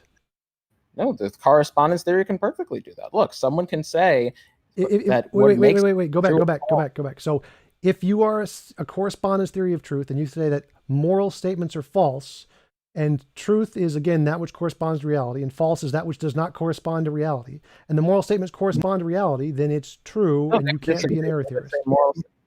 They would say moral statements don't correspond with reality. The only way you could make the case that they do correspond with reality is by cashing it out into a descriptive claim, by which they would say that's not what they're talking about when they say moral statements in the first place. So again, I've just proved you false. I just proved you false. So you changing the definition of false is irrelevant. So you're saying that... You're just talking about two... Again, you just keep repeating the same thing. No, I'm not repeating the same. Look, if you just want to say that the error theorist is wrong when he says I'm talking about something else when I use the word morality, that's fine. We can get into that. All I'm asking is for acknowledgement that aside from the incorrect use, if we grant that the error, they can call it schmorality. If the error theorist were to call it schmorality, that is to say that norms that don't cash out in descriptive claims, if they say that those things don't have a truth value, do have a truth value, and truth value is false, then are they committed to disagreeing with what you're saying if they use the word schmor? I have no idea what you're talking about. So again, if they're saying my theory corresponds to reality, if they're saying my theory is true, so in my theory morality is true, what makes it true is that it corresponds to reality. If you have a different theory of truth, that's whatever theory of truth you have, I don't know what it is, I don't really care. In my theory, you can't be an error theorist because you can't say it's false. You can't do that. You can't say morality is false in my theory because it corresponds to reality. So it is by definition true given the correspondence theory of truth, which means error theory, which says morality is false, is wrong. And if the error theorist replies by saying, when we're talking about morals or norms, we're not talking about things that cash out into descriptive claims. So then I'd say you're wrong. Reality says it. Here's what reality says morality is. You don't get an opinion anymore. Okay, so you would just say that they're wrong about the definition. Yes, depending on the context. Okay. Oh, cool. No, that's fine. So all I'm asking is number one, aside from saying they're wrong about the definition, they wouldn't have anything to disagree with you in terms of whether the descriptive statement itself is right or wrong. Do we agree on that at least? I have no idea what that means. That isn't a meaningful sentence. Wait, what? Like so again, if you cashes out in a descriptive statement or in descriptive propositional statement, certainly the error theorist can either agree or disagree with the propositional statement. That's a meaning. What do you mean you don't understand? Because that's just gibberish. That doesn't mean anything. So again, the only thing, like we can all agree that the Earth is round. Like I can agree with an error theorist, the Earth is round. That's great, nice. That's irrelevant to the question at hand. Because the question is what do we disagree on? What can an error theorist not agree with me on? And the thing they can't agree with me on is the fact that the truth value of the moral statement is made true by something in the world. That's what we can't agree on. We can agree that unicorns are imaginary. We can agree the world is round. Like okay, we can agree that English is used in a certain way. Yes. Well, I'm just trying to make the case that the error, well, a couple things. The normative proposition itself, if it's just descriptive, the error theorist can agree with the descriptive proposition. It's just that you would say they're using the incorrect definition of morality. Is that correct? No, again, the reason they're wrong is because the truth corresponds to something reality. Then after that, I'd say, given my current personal moral theory, that would be a different objection. So no, the reason they're wrong is the same reason they're wrong in Platonism. You got to get rid of your ideas about my morality and keep conflating the two. No, if moral Platonism is true and there is a Platonic object that makes moral oughtness the real thing, error theorists are wrong. Just go with that. It's exactly the same as mine. Just go with that. TJump, do you appreciate the distinction he's trying to draw between two types of questions, though, right? Like there's the question of whether the error theorist agrees with some specific moral proposition versus whether they agree with your usage of the word moral, right? They could obviously agree or disagree with the proposition itself, and that's a separate question than whether they agree or disagree with your use of the word moral. Surely you agree about that, right? I have no idea what you're talking about right now. So there's a moral proposition like raping a baby is wrong. So there's a question Try not to of use whether words the that are going error. to get me demonetized, please. Sure, sorry. There's a moral statement like punching a kid. Is that going to get? I don't think No, that'll that's get fine, you that's fine. demonetized. Punching a kid is wrong. Okay, yeah, punching kids is okay, but the other thing, gotcha. Okay, so an error theorist could. There's two questions there. There's the question of whether they agree or disagree with the proposition itself, the proposition being punching a kid is wrong, and then there's a question of whether they agree that you're using language properly. So you appreciate that there's two kinds of questions there, right? The question of, are you using the word moral correctly, according to them? Yes. And the question of, is the proposition? Yes. Yeah, I understand that. So with regards to the question of is the proposition itself correct? That is the issue where I don't see how the error theorist is committed to disagreeing. With the first question, are they using the word norm correctly or moral correctly? We can talk about that. That's fine. You can say they're just using the wrong definition. You can say that they can agree with the actual proposition that I'm putting forward. It's just they would have, in order to agree with that, they would have to use the wrong definition of norm or morality. Right. So if morality is determined by reality and they're using the wrong definition of morality, then they're wrong. They can't agree Right. anymore. Okay. So that's the answer to the first question. So now we agree that, okay, so they can agree with you with respect to the answer of the second question, but they would just be wrong with respect to the first question. That's all I was trying to get at. I still have no idea about the second question. Like, I'm not following that at all. So again, I don't even want to go into it because I don't care. None of that is relevant to anything I care about. It's just gibberish nonsense that is irrelevant to any point I've ever made. The only thing I care about is, can the error theorist agree with me about morality being true? No. Then they stop being an error theorist. If you want to mess with definitions, go for it. I don't care. I'm saying morality is something that exists in the world, is real, like a Platonic object. Whatever labels you want to apply, whatever the error theorist wants to say, I don't care. It doesn't make any difference at all. Just get rid of all of that gibberish. Stop wasting my time with it. Morality is real, just like Platonic morality is real. That's it. You're done. Stop wasting my time with this over and over again. Look, I don't want to piss you off. So if you want to, if I can go on to the second point. If you do get more patient at a later time, because I really do think they're doing relevant questions here, and I do think we could may even come to an agreement on this. If maybe not, but in regards now, if you want to say that they're just wrong about the definition, so we can take it from there. Well again, so the only thing that's important to my position is morality is something that's real, just like gravity is real, just like the world is round is real. Those statements are true in the exact same way. Now, what do you want to say about them? How you want to define your position? I don't care. It's irrelevant to anything I've said. I don't care. Exactly like Platonic objects are real. Like those count. I don't care about anything you want to define your position out of that. It's irrelevant. It'll never change anything about my position at all, ever. So, okay. Look again. So, I mean, I could just repeat the point, but I'm not, because I don't want to piss you off more. Let's just go with the claim that they're wrong about the definition. So I just want to know, when you say they're wrong about the definition, what do you mean by that? So again, I don't give a shit about any error theories. I'm done with error theory. I'm saying morality is real, just like Platonic objects are morality. They can have oughts, they can have not oughts. It makes no difference. They're real in reality, and that's it. Done.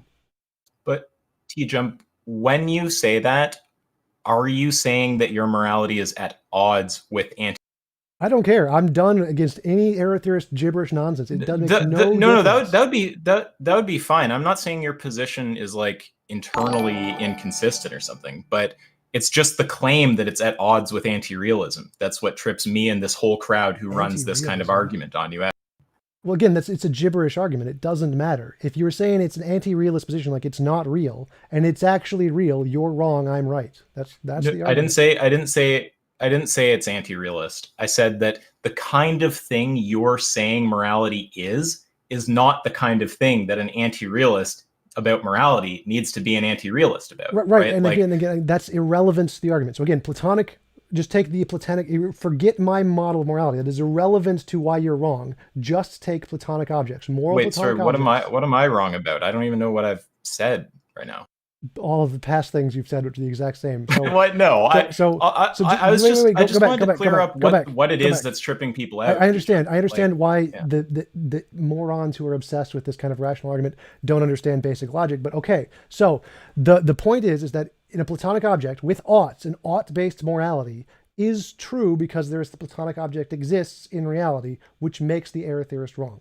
Mine works the same way. It doesn't matter if you have oughts or not. It's irrelevant. The fact that it exists in reality is the important part. So if you understand why, can I give the? I get that. I get what you're saying. Okay. But TJump, say that you took morality to refer to toasters. Do you think that an error theorist is wrong because toasters obviously exist? No, I have no idea. So again, I'm saying right. But TJump, if I just label toasters as morality, if I just label toasters, right, I understand what you're saying. So if I label toasters as morality, that's clearly ridiculous and arbitrary. There's nothing that it's just something I've made up for no reason. If reality labels toasters as morality, you're wrong. Reality's right. Reality gets to say toasters are morality.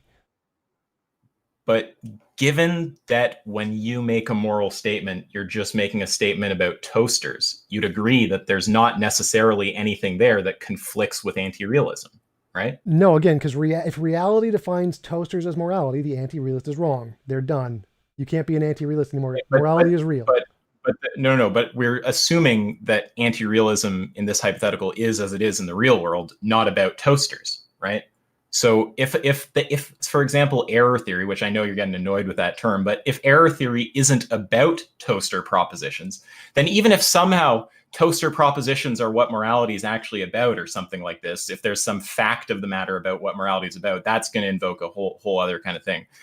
It's still not going to be that the error theorist has to disagree with you because they never said propositions about toasters are false. Right. So if reality, you have to be. Right. Sorry. I understand what you're saying. So if reality says morality is toasters and you think morality isn't toasters, you are wrong. No. But say, look, all I'm trying to understand, say that you say, right, you take morality to just mean propositions about toasters. The question is, does the error theorist actually, if there are true propositions about toasters, is the error theorist wrong? Because error theory isn't about toasters, obviously. So the problem here is the definition of morality. If you define morality as not toasters and morality is toasters, then you're wrong. It doesn't matter what your internal definition of morality is. I don't care. It's irrelevant. So if reality says that's what Avi's calling the other claim, right? That's the one about whether they're using the right definition. You guys keep repeating this over and over again. I understand what you're saying, and I've explained this to you multiple times. The reason why is just to be totally honest, like you just have a problem here in your view. I have no problem at all. Really obvious. There is no problem here. Yeah, there is because what's the problem? Well, I can try to walk you through it. I don't want to totally take over from Avi, but he's pointing out the same thing. Well, I mean, I can let him do it too. I don't but care who does it. Just what's the problem? Well, the problem is, are you actually saying that your morality is at odds with error theory? That's not a problem. I don't care about error theory. Next. I can just say I don't give a shit about error theory. Here's my moral theory. My error theory is irrelevant. Sure. But then just say that you don't have an opinion on that, or say you don't know, or something. That's not a problem. You have not presented a problem yet. You've just said your theory may or may not conflict with a different theory. Like I don't care about the different theory. That's not a problem with my model. What's the problem with my model? Wait, but if it conflicts with error theory, if it doesn't conflict with error theory. Right. I just want you to kind of say that it's not necessarily opposed to what is traditionally understood as anti-realism. Right. I'm not saying I'm falsifying your position. I'm saying that when you call the position anti-realist, but it's compatible with. What is the error with my model? Where is the error? Yeah, I just said I don't think that there's a logical problem with what you're saying, TJump. I just want you to grant that it's not in any way opposed to what is traditionally understood as if anti-realism or forget the other one now, if they say that morality is false and I say morality is true, that's a disagreement. Those statements are logically contradictory. It's a married bachelor. A But is say not A. that there's an equivocation though. Say that one somehow an equivocation, whether it's you or them, is taking place, and you're not talking about the same thing. Right, when that's one possible. of you says That's it's true. possible. So which is why I clarified. But if that's happening, if that's happening, is there necessarily a disagreement? If two people are talking past each other and they're saying completely different things and don't realize it, they may or may not be disagreeing. They have no idea, which is why I gave the definition of truth. Exactly. Which is why I gave the definition of truth is that which corresponds to reality. So if you're an error theorist and you say moral statements are false, as in they do not correspond to reality, then you, as an error theorist, would disagree with my position, which says, yes, they do correspond to reality. So I gave definitions for all of those words that I used. I follow that. You want me to repeat it to you so I make sure that I'm understanding what you're saying? No, I trust you. I don't think you're stupid. Well, I mean, sometimes it seems like you think I'm not following you. It's so. Well, no. I get what I understand that. I do think you're following me. I just think your objection is ridiculously nonsense. Like, I'm giving the definitions of what I mean by truth and false, and I'm giving the definitions of what I mean by error theory. So error theory is that which thinks moral statements have truth value and they're false. And by false, I mean that which does not correspond to reality. So by my definition of what error theory is and false is, no, you can't be an error theorist and accept my position. If you have a different definition of false that is coherent or can agree with mine, okay. Like, so that's the question. Well, what definition of false are you using here? Yeah. So I don't think that the definition of true or false is the problem. I think they can accept your definition. I think they can go with the correspondence theory, right? It's some proposition is true if it corresponds to some fact in the world, something like that. Okay. But the problem is, I think that you're using the word morality differently than an error theorist uses it. Right. When So we have to forget about my use of morality entirely. Get rid of my use of morality entirely. Just go with the Platonic object morality. It's Platonic objects. That's so the problem with that TJump is that this is specifically a criticism of your morality. It's not a criticism of some other morality. So you can get rid of that completely because, again, my objection of why you're false is the same reason it's false for Platonic objects. So if there can be a thing that makes oughtness true, then that thing makes error theory false. Now whether or not after that I get rid of oughts is irrelevant. That's the different part of my model, which is separate to the question. The only part of the question that matters is can error theorists is my theory coherent or the same as error theory? Well, you think that an error theorist is committed to saying that what you are calling moral propositions are false. Right. This is the thing that I'm disagreeing with. I don't think that the thing you're calling a moral proposition is something that an error theorist has to call false. Just like if someone called propositions about toasters moral propositions. Every time you say this, I'm going to repeat it every time, no matter what. I'm never going to change on this. If my theory says it's a part of reality, you're wrong. I don't care what you think. So just like a Platonic object, if you, I think they can agree. I think you're repeating yourself. You're just saying the same thing over and over and over. I know what you're going to say. I think you agree with me, though, right? No. Can't an error theorist agree that there are facts of the matter about what maximizes preferences, or what brings us closer to the best possible world, or what imposes on? Because you're trying to, yeah. But so again. Okay, my point is just take the Platonic object. That's it. That's us agreeing. No, wait. No. But that is us. Gentlemen, let TJump. Sorry, just to step in here. TJump was gonna rebut that, and then you can state why he is agreeing with you after he characterizes it, just because you had a chance to characterize him there. So TJump, if you'd like to go ahead. Yeah. So again, the best of all possible worlds is just a definition. Like what an action that maximizes us getting to that definition is, of course, arbitrary. Yes, well, I would agree with that on an error theorist. The part we don't agree on is whether that definition is a fact of reality. That's the part they can't agree on. We can agree that the best of all possible worlds is a definition I made up. And then there are going to be facts of the matter that will lead to that definition of reality. The part we can't agree on is just like the Platonic moral objects, is that thing exists. That is a real part of reality. Now, you keep conflating my model of not excluding oughts as making it a different thing than Platonic moral objects. It's not. It's the same thing. The fact that I exclude oughts is irrelevant at all to any part of my objection. Again, my objection is the reason error theorists can't agree with what I'm saying is the same reason they can't agree with what a Platonic object is saying, because it exists. That's what makes it true. Whether you want to include oughts or not is irrelevant. It makes no difference. It's still going to be true. I don't know that I've mentioned. I don't know that I've mentioned oughts even. I'm just talking about what, like, look, let's take a moral proposition. Like, killing a baby is I don't wrong, want to go okay? through with this anymore. Now, I'm so bored with this. but, I've answered your question okay, so but many TJump, times. just try to. I really think you gotta just what. Would you like to just talk tell about me Trump this. instead of going around in these circles? Come on, guys. Come on. Can I not get cut off? I'm just. Yeah, no. To be fair, there was someone speaking. Let's just let him finish up what he was saying. Going on for all. So sorry. I'm just gonna. I understand that, atheist. Ask yourself. Go ahead and wrap it up, and then we'll let TJump hit it back, and then I guess some other people would like to speak. If you gents could, We'll have to do this long form sometimes. We can do it on Modern Day or something if you want to. I know James wants to have us on. I said I'd let Godless do it first because she originally had that debate. But like TJump, this is really the thing, okay? What? I didn't hear. Yeah, Godless and me have one set up for like tomorrow. So. Okay, yeah, I'm happy to. We can do ours after that if you still want to. So, this is just the thing, okay? When you say a moral proposition, like killing a baby is wrong, based on how you cash that out, what you take wrong to mean, it may or may not be something that an error theorist has to disagree with. So, to take a trivial example, we both agree with, okay? If when you say killing a baby is wrong, if that's just some kind of proposition about toasters, like killing a baby doesn't necessarily burn a toaster, right? We all agree that's not something that an error theorist has to disagree with. So obviously, depending how you define moral, your moral propositions may or may not be something that an error theorist has to disagree with.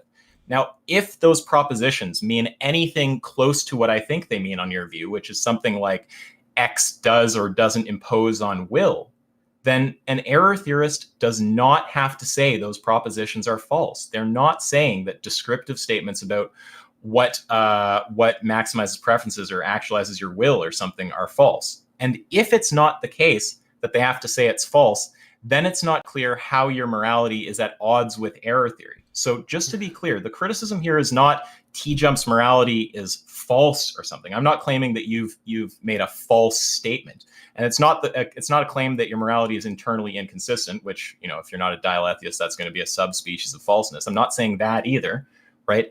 I'm just saying that it's not clear how it's realist, because as far as I understand, based on how you cash out moral propositions, it's compatible with error theory.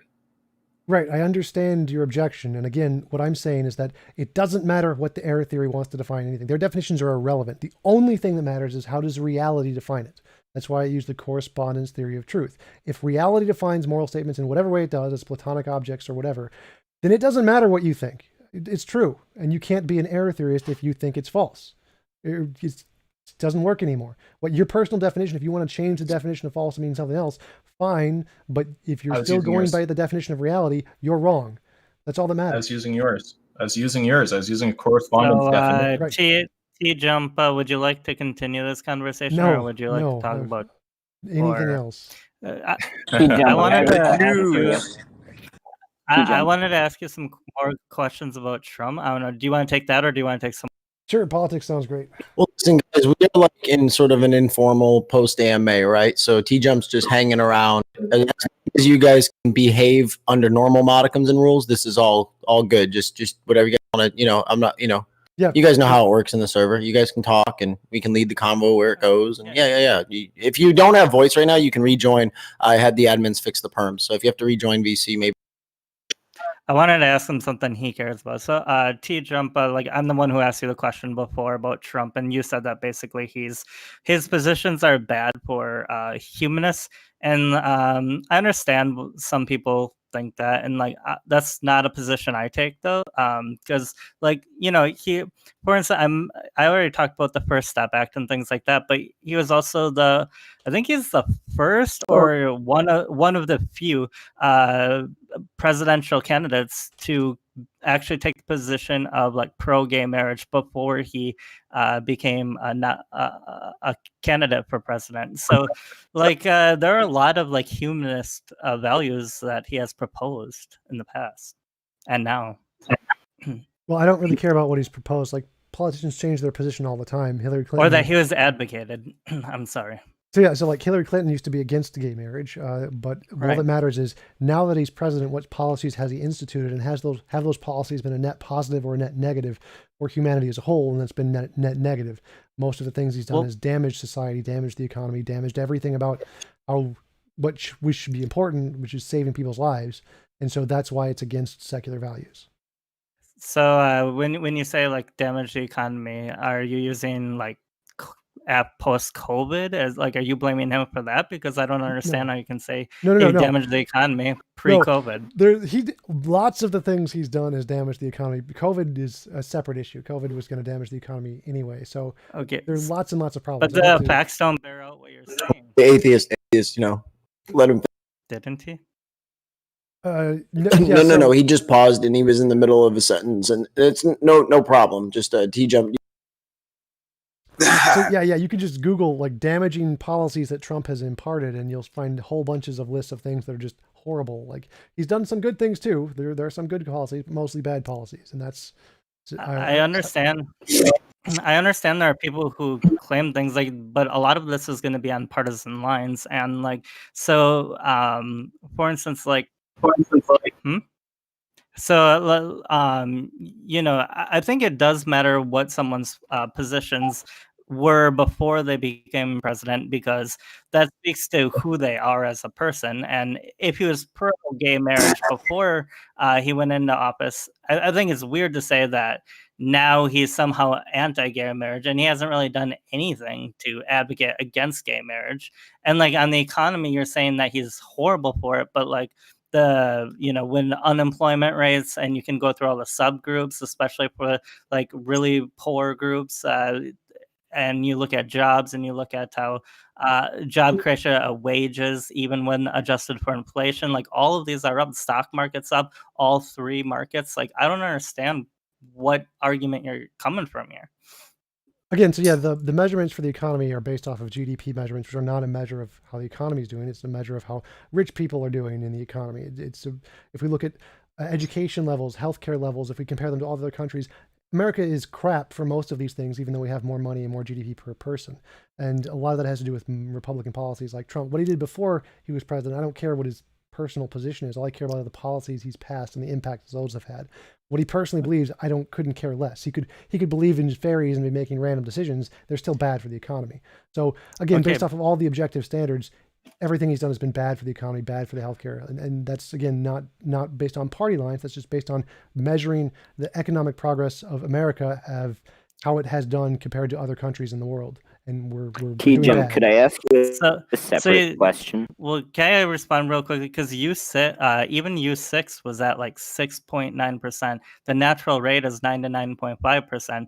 The unemployment rate was like 3.5, 3.6%. And even for blacks, which was like they're like the highest unemployment rate of all the groups, or close to it, all the races, that was at like 6% or 5%, something like that, which is around the natural rate. No, that's actually incorrect. Like the unemployment rate, for example, in America is only measured for people who are actually looking for a job. And the reason people aren't looking for a job is because they can't find one in lots of cases and don't want one and are on health care. That's only so again, the problem is that no, when you cherry pick those statistics, it may seem like it's the average, but it's not. When you compare American stats to every other place in the country or every place in the world, and you actually look at the things like education level, employment level, happiness level, healthcare level, all those things, we're worse off every single time. Like we're not the best at anything. You can cherry pick certain statistics which make it look good, but again, those are usually just due to the way the data is assessed. Again, when you look at everything else like education level and world standards, we do not score well. That's a false equivocation, though, because what we're comparing is, or a bait and switch, whatever you want to call it. What we're comparing is how the U.S. is doing now compared to where the U.S. was before. We're not comparing where the U.S. is now to where other countries are. Right. So you would compare like where it was before compared to other countries to where it is now compared to other countries. We're going down. We're not going up in the list. No, actually, with where other country, the rate at what other countries are changing has no bearing on the rate at which, or what direction we are going. Yes, it does. Exactly, it does. Like what makes a good president is whether or not we can grow faster or the same rate as every other country. If we're growing slower than other countries, then what we're doing is wrong. And if we're going faster than other countries, then what we're doing is probably right. So how we measure the success or growth of a country is based on how much the other countries are growing too. It's not just what the president is doing on his own. It's what the impact those policies have on the growth of the country. That's why we measure annual GDP. It's how much the GDP grows per year. It's the growth of the country. You just argued important. against GDP. Right, because GDP is just monetary. There's other factors we need to include, like education rate and healthcare rate and life satisfaction rate and all those other things. Like GDP is just one measure, but the reason we measure it is growth is you're important. obfuscating everything. Like I'm trying to nail down on something, then all you do is say we have all these variables, but if we can never nail down on one variable, you're just obfuscating.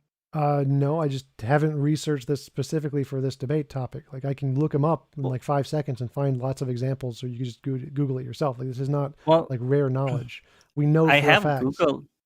I have Googled this stuff, and like so, for instance, on your economic argument, U6 includes a broader definition of people, even people who are working that are underemployed, or people who are considered out of the labor market and not looking but want to find work or would take a job if they were offered a good paying job, and whatever they consider that to be. And that was down, that's what I was saying, that was down to like 6.5, 6.9%, something like that. And the natural rate is 9 to 9.5%. So that was way down from the natural rate and from what it was before. So again, I'm not interested in going in through deep statistics. It's just a waste of time. The facts, if you look at them, show it's down. He's done terrible. You can't tell me that you don't know that. No, I do know that. I just stated it wrong. Again, I can give you all of the academic papers which prove this definitively in every academic field by the experts who publish these papers. But I'm not interested in like going through the statistics with you. I'm just going to go with the academic consensus. They say you're wrong. If you disagree, that's fine. No, they don't. They do. You just told me you haven't looked into this. Stop being disingenuous. I have looked into it. I don't have it memorized. The academic consensus is that this is bad for the economy. If you want to disagree, that's fine. You can take it up with them. But that's not my. No, this is an appeal to authority because you literally just said you have not looked into this. No, I did not. You're trying to say, and then now you're trying to say you have, and that, and when I actually say actual facts, you just throw them out. Stop straw manning me. So no, I have looked into this. One second. I have. Yeah, guys. TJump, go ahead. Hold on 1 second. Everyone, just chill out. TJump, go ahead and respond. We get your contention, atheist. Like in all fairness, we got it. TJump, respond, and then if we can, we want to give omniscience, omniscience, the chance to also ask his question. But go ahead. What do you have to say about the U6 based on the experts? What they have to say I don't care because I'm going to go based off what the experts publish in the academic papers, which show what Trump is doing is terrible in the economy. So with your opinion, I have looked into this. I don't have any stats memorized. I wasn't like doing prep work in politics before this AMA. So, but the academic papers I do have published, which I have looked into in all of these fields because it is a pretty big interest of mine, show no, it's what he does is pretty crap for the economy. And if you want to disagree with that, go feel free to try and publish papers. It's not my interest. I'm not going to try and bring up statistics. I don't need them. I can just go with the academic consensus. And that's not an appeal to authority because, again, if you look at the Stanford Encyclopedia of Philosophy, an appeal to authority is when you appeal to someone who isn't an actual authority. And if you're looking at the peer-reviewed papers in all these academic fields, they're actual authorities. So now we can move on to the next question. Yeah. So omniscience, if you want to. Yeah, so TJump. So my question would be, so number one, are you vegan? And if not, what traits do animals possess such that if a human possessed it, it would justify eating the human? By the way, TJump, maybe you should actually try saying what your experts are if you're going to say that, if you're going to appeal to them. I could do that, but again, I'm just not interested in spending the time to go pull up the papers and then give you the list of the papers. Like if you want, you can just do the research yourself. Chat raping them, dude. So again, no, I'm not a vegan. I don't think there are any traits that animals have that humans don't. I think it's immoral to kill animals. I just like cheeseburgers more than I like being moral. Okay, but so you agree that your position is no. Can we mute this guy and get him out, or get the politics guy out? I'm tired of that question. What about the vegans guy? What do you say?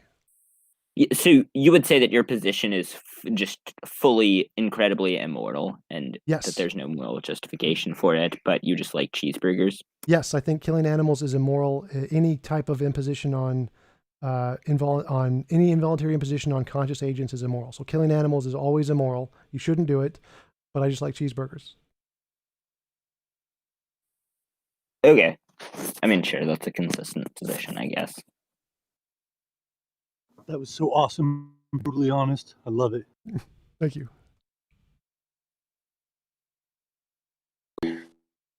Actually, sorry, one follow-up question. But so, would your position be any different from the position of, like, let's say you just really, really evening, love boys and murder. girls. Would your position be?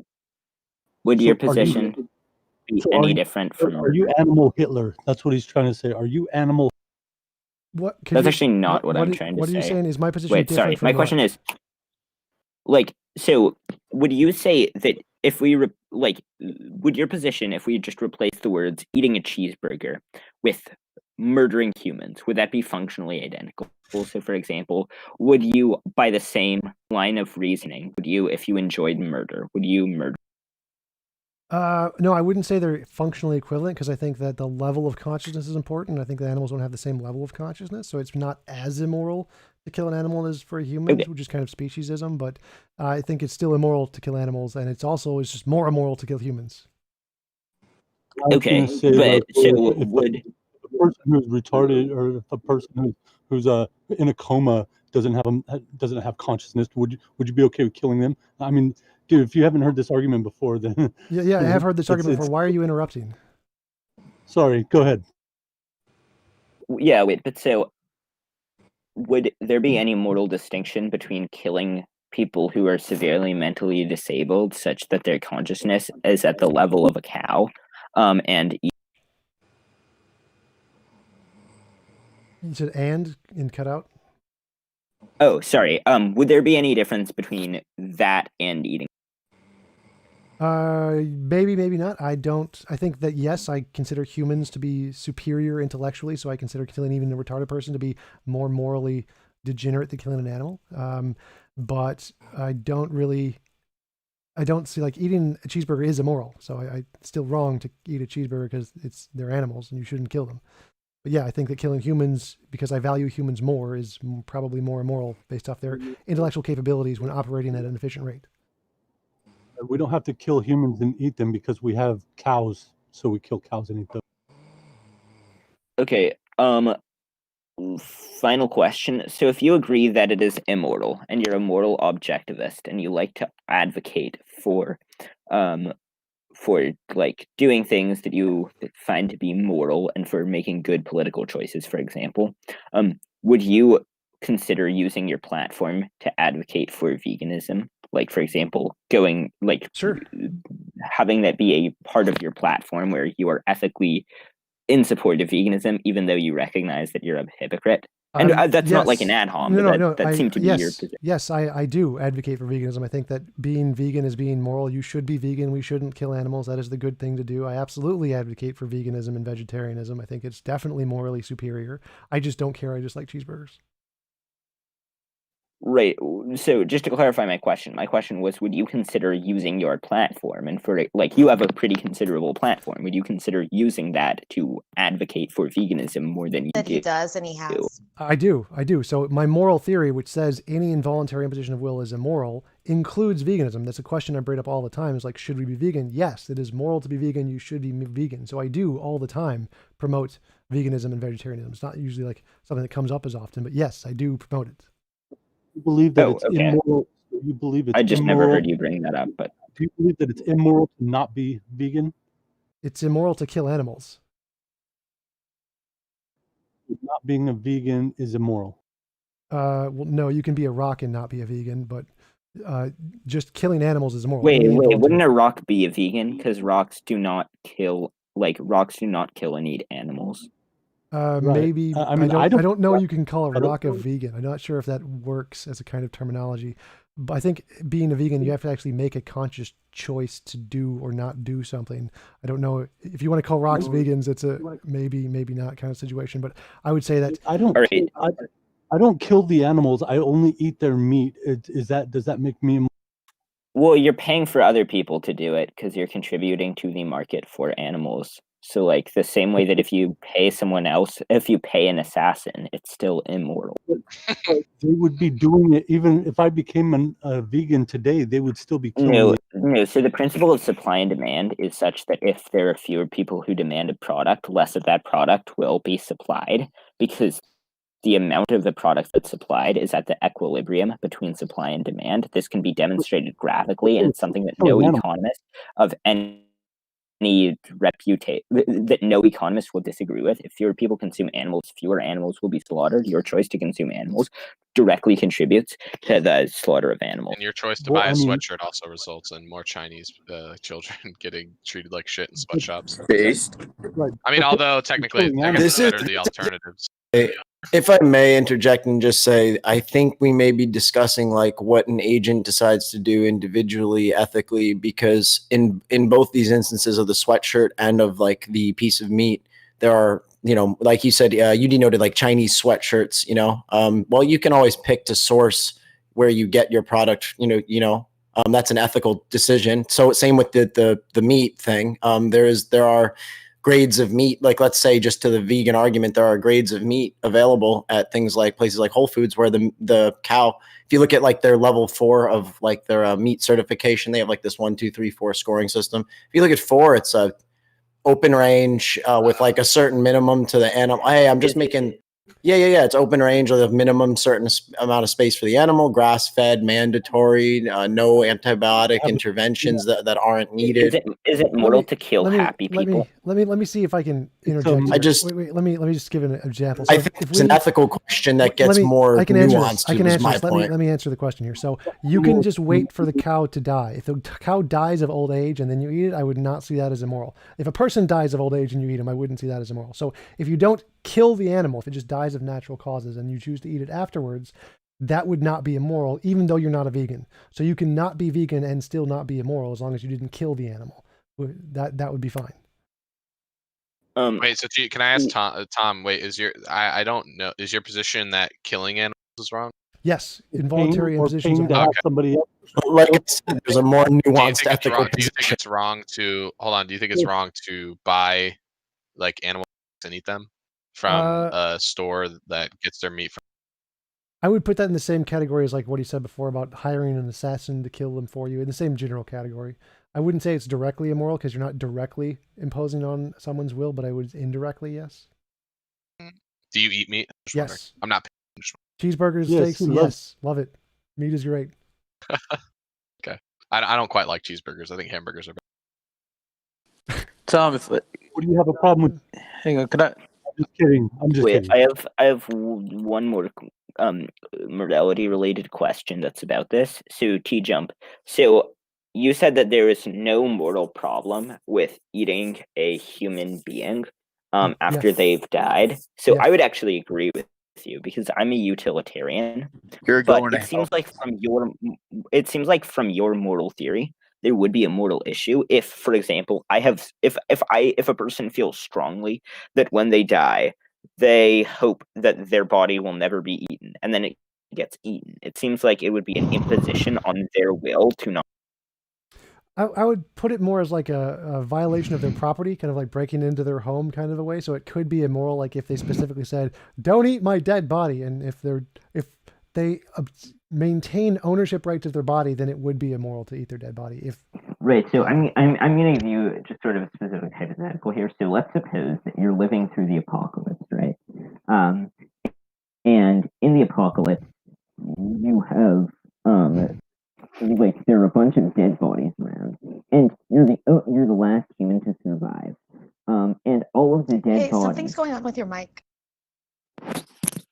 Oh, sorry. Is this There you better? go. Yeah, that's better. Okay. And all of the dead bodies, or not the dead bodies, all of the people before they died just felt really, really strongly that they would not be eaten when they died. Everyone, for some reason, everyone else on Earth just signed a paper that said, when I'm eaten, my will is such that I feel very, very strongly that when I die, that I am not to be killed. Would it be okay to eat their dead bodies? Because it would be going against their will, but they also don't have so it seems like if you would say that it would, then that would contradict your theory. Yeah. So if you maintain ownership rights over your body after you die, then it would be immoral to eat the body if they say you don't. It would still be justified, like if you killing an animal, if you're dying in the forest and you need to kill an animal to eat it to survive, that would still be immoral, but it would be a justified immoral action. And the same thing would be true of the dead bodies in this in this world you've described. Eating them would still be immoral, but it would be a justified immoral action because you need to do it to survive, just like eating an animal in a forest. Feels like either way, under both your theories, you can't really avoid doing anything immoral. Yeah, that's kind of fine. Like there's lots of chances where you're lots of choices where you're given an option between two immoral actions and you have to pick the lesser immoral action. Yeah, it happens all the Oh, time. yeah. Well, no, I'm not saying it has any. I'm not saying it has any reflection on the or any effect on the Tom, let theory. me ask you about your moral view in regards to determinism, because we've talked before, and I think you said you were a determinist, right? Yes. So you believe. So let me ask you this then, just for my knowledge, okay? Because I'm trying to understand. If when you say imposing on someone's will, do you just mean imposing on what will occur deterministically? Or do you implying that they have a will? So Okay. compatibilism, you don't need a free will. Will is just a product of the brain in some sense. So it's your ability to make a decision between a certain set of neurologically defined preconditions. It's compatibilism. So you don't need free will to have will. Right. But what I'm saying is, if someone's will just means what will occur based on deterministic factors, right? And I'm saying, like, when somebody imposes on somebody else's will, you're not saying that they have some type of choice outside of what will occur depending on their environment, right? I'm not sure I'm following your question. Like, so if someone is determined to impose on someone else, like if a person has a brain tumor and causes them to murder someone, it's still just as immoral as if they didn't have the brain tumor and did it. There's no greater or lesser immorality there. The immorality is just the imposition on the will. Hey, Contender, maybe go ahead. Sorry, just real quick. Was what I think maybe the key was that, like, how could someone be morally responsible for any moral action if they couldn't have otherwise, if they were determined? Ought implies can, right? Yeah. So I reject that. That was my example, is that if someone has a brain tumor and they're forced to kill someone because of the brain tumor, it's equally as immoral if they weren't forced by the brain tumor. So deterministic versus non-deterministic is irrelevant in my model. All that matters is any involuntary imposition of will is immoral. If a rock falls on you and you didn't consent to it, that would also be immoral in my model. So you don't need the ought can thing.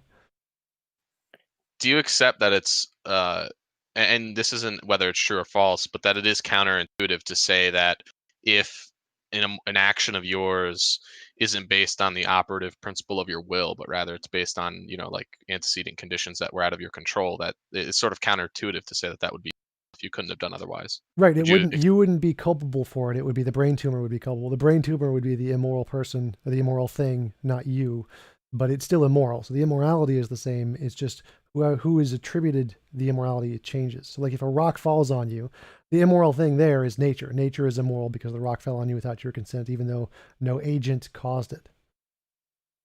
So there's no one morally culpable for it.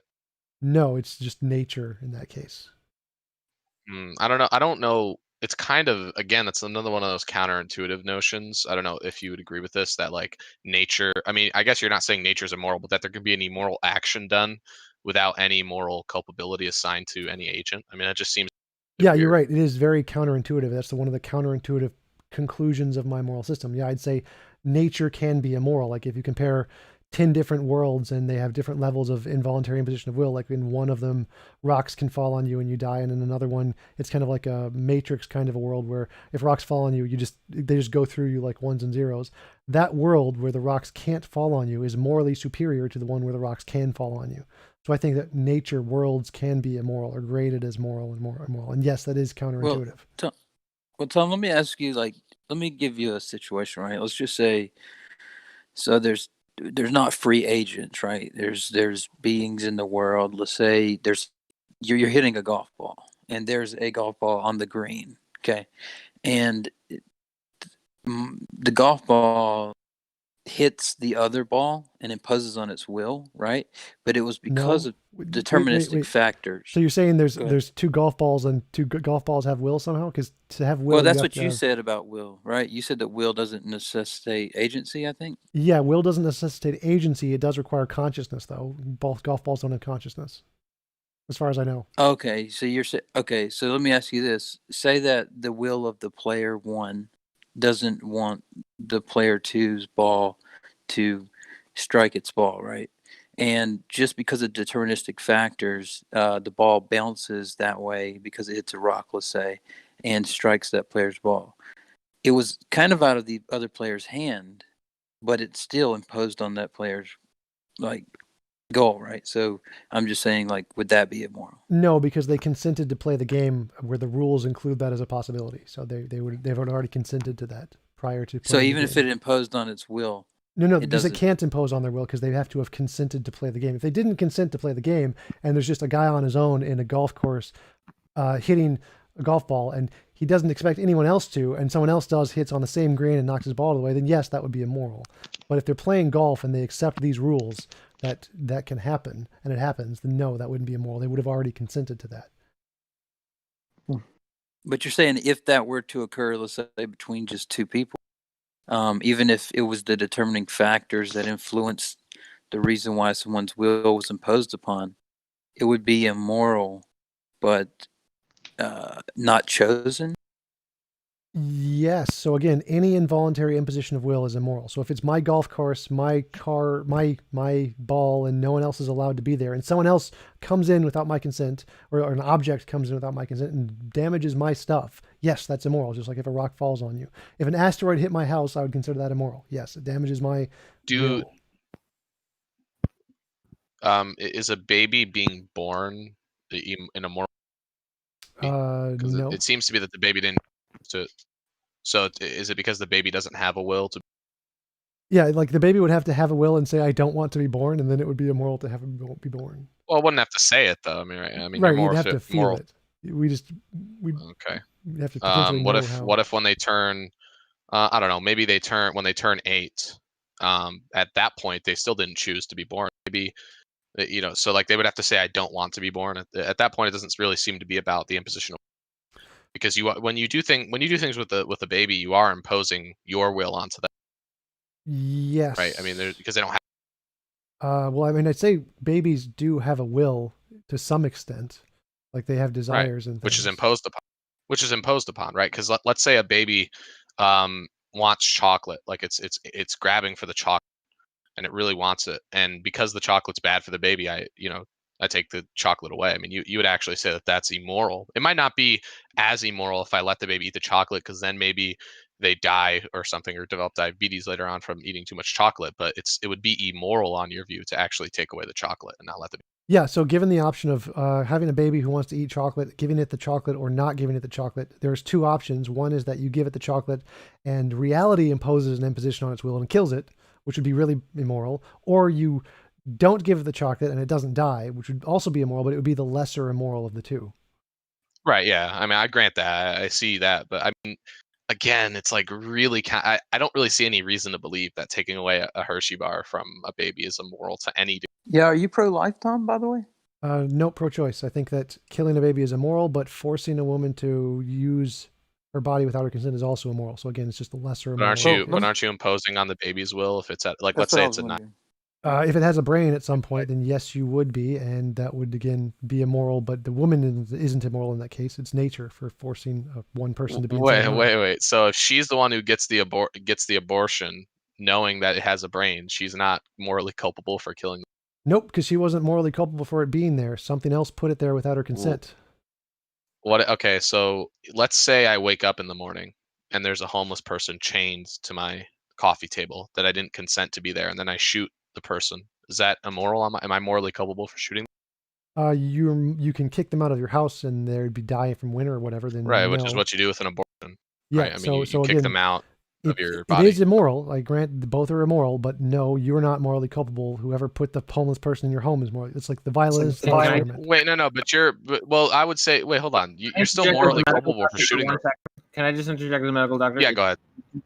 In the it's not just abortions aren't just performed by removing the fetus from the woman's body. Those are early term abortions can be done that way, but even in some early terms, and especially in middle I terms, understand how abortions are done, but that's irrelevant to the argument. The woman has the right to remove the child from the body, and if you remove it, it's going to die. So you could do a really precise. Wait. I know what you're saying. So you could do a really precise surgery and remove the entire fetus and just let it die on the table, but that's just a waste of time and money. You could just kill it and remove it the other way, much simpler and easier and faster. It's going to have the same result either way. But it makes no difference. Like how the doctor chooses to remove it is irrelevant. So you would agree with so with the homeless person, it's not just the case like taking the homeless person and putting him outside. You can chop if it was necessary to like chop the homeless person up and then piece by piece bring him outside. Like, would you sign up? If that was the only way to get him out of the house, yes. Oh, okay. That's very interesting. Avi, can I just ask, are you mostly pro-life? Moral to take kids to school, TJump? What? I didn't hear you. What? Do you think it's immoral to take children to school? Force them to go to school? Yes. But again, the way my morality works is that it makes a comparison to the best of all possible worlds. The way my morality works is it makes a comparison to the best of all possible worlds. If we could give every person their own universe, they could do whatever they want with. Forcing them to do anything without their consent would be immoral. I don't know why you're... So if there was a child that had like cancer, it would be immoral for me to try to get them like chemotherapy or whatever treatment, right? If they said they didn't want it, yes. You do. Well, I don't think. Do you have any children, sir, who says everybody has the right to decline? Look, I mean, maybe the child wants to. Look, maybe the child wants like the pain. Whoever. The other guy that was saying that the child can give consent or decides whether or not they're going to do something. Do you have children? No, it's irrelevant to the point. I don't know. That's kind of okay, because I've had 4 kids. I don't care. And I know that as a parent, you have to be a parent. Okay, and sometimes you have to make the choice. That didn't answer anything. I'm sorry. Like so again, you have to make choices. Like, should we let our kids eat chocolate and get diabetes, or should we not let them eat chocolate? Both of those are bad. Like, in a perfect world, we could just let them eat as much chocolate as they want to do. That would be the moral thing to do. We don't live in a perfect world, so we have to give them restrictions, which are not good. It's not good that we give them restrictions. We do it because we don't live in a perfect world. It's not like we taking away their candy is just moral in and of itself. Like, no, we do that because there are going to be negative consequences. Do you think there can be good action? Good actions? You cut out. Sorry. Do you think there can be morally like actions that you can assign the value of being good to, or are they... Yes, I'm a moral realist. Right. That's fine. But I'm just wondering, like, could you give an example of an action that would be morally good? Helping someone to buy a home, giving someone a car, helping an old lady carry her groceries across the street, helping someone to take care of his kids or watch his home, or helping anyone to do anything. Why, like, within this system, why exactly is it good? Is it because it's not an involuntary imposition of will, or what makes it good? So bad. I understand what makes an bad would be an involuntary imposition of will. Good would be a voluntary assistance of will. Tom, are you against child support for men? What? Oh, am I against men having to pay child support? Yeah. Not exactly. No, I think it's immoral, just like I think stoplights are immoral. Right. But I mean, in our world, necessary. Right? I think it's a necessary evil to support the child. I think that's what I'm saying. Not in the best possible world, but in our world. Yeah, in our world, I think it's justified, but I haven't really put a lot of thought into that, so I'm not sure. But I think it's justified. Okay. Yeah, because I thought about this when you were saying like it'd be wrong to make the woman carry, and I look at it as support, right? Like the man pays child support for the nourishment of the child and for the shelter of the child. And women aren't forced to support their child for nourishment or shelter. That's why I'm wondering. It just seems to me like That's not true. No, so the reason, Oh, so the only they're forced reason to carry the babies full term? the only reason the women are Yeah, I justified. object to that too. The only reason the They're women forced to wait, carry the stop, baby stop, full stop, term? Travis. So the only reason the women are justified is because it's in their body. It's literally something inside of their body. They have a right to remove it because it's in their body. No human being has the right to use another human being's body without their consent. The money isn't actually in the man's body. If the money was in the man's body, then yes, it would be immoral. You can't force the man to take it out of his body and give it to the child. So you're fine with making a man support the child, as long as it's just with money? Yes, it's But you less, don't think it's it's the less same? bad than it being inside of another human being against their will. Still bad, but less bad. Yeah, I think, no offense, Tom, but I think with these, like, we've been sort of positing these hypotheticals and like getting some pretty counterintuitive, and I would just say, based on what most people's values are, absurd conclusions. I think you're just giving people most people more reason to reject your theory of morality. That's fine. I really don't care what they think. It's my goal isn't to make it coherent with their moral intuitions. My goal is to make an objective model of morality. So I don't care if it's intuitions or if it's counterintuitive. So or not. are you interested in like any sort of like are you interested in convincing people to accept this theory, or are you just interested in positing it in Only structure? philosophical academics in the professional fields of academia. Those are the ones I'm interested in trying to convince, not with average Okay. people every day. Who in academia has been influenced by that?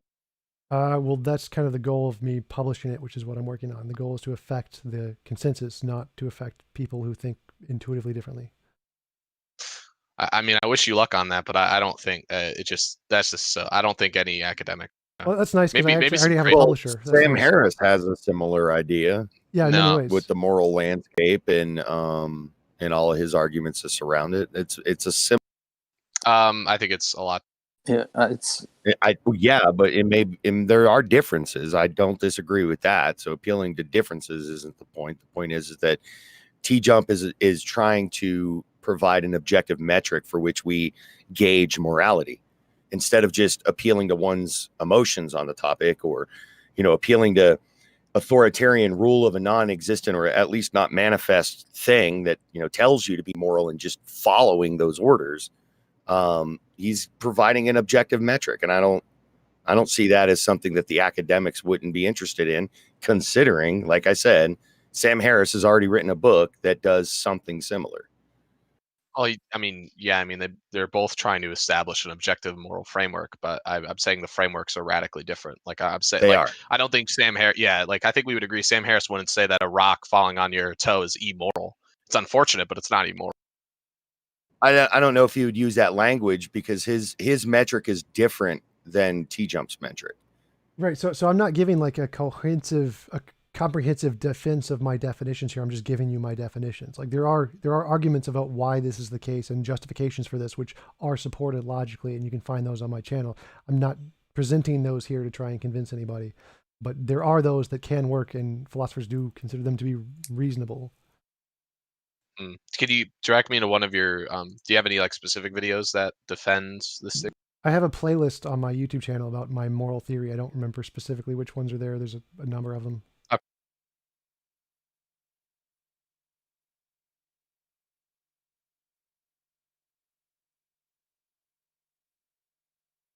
Anyone else got any questions?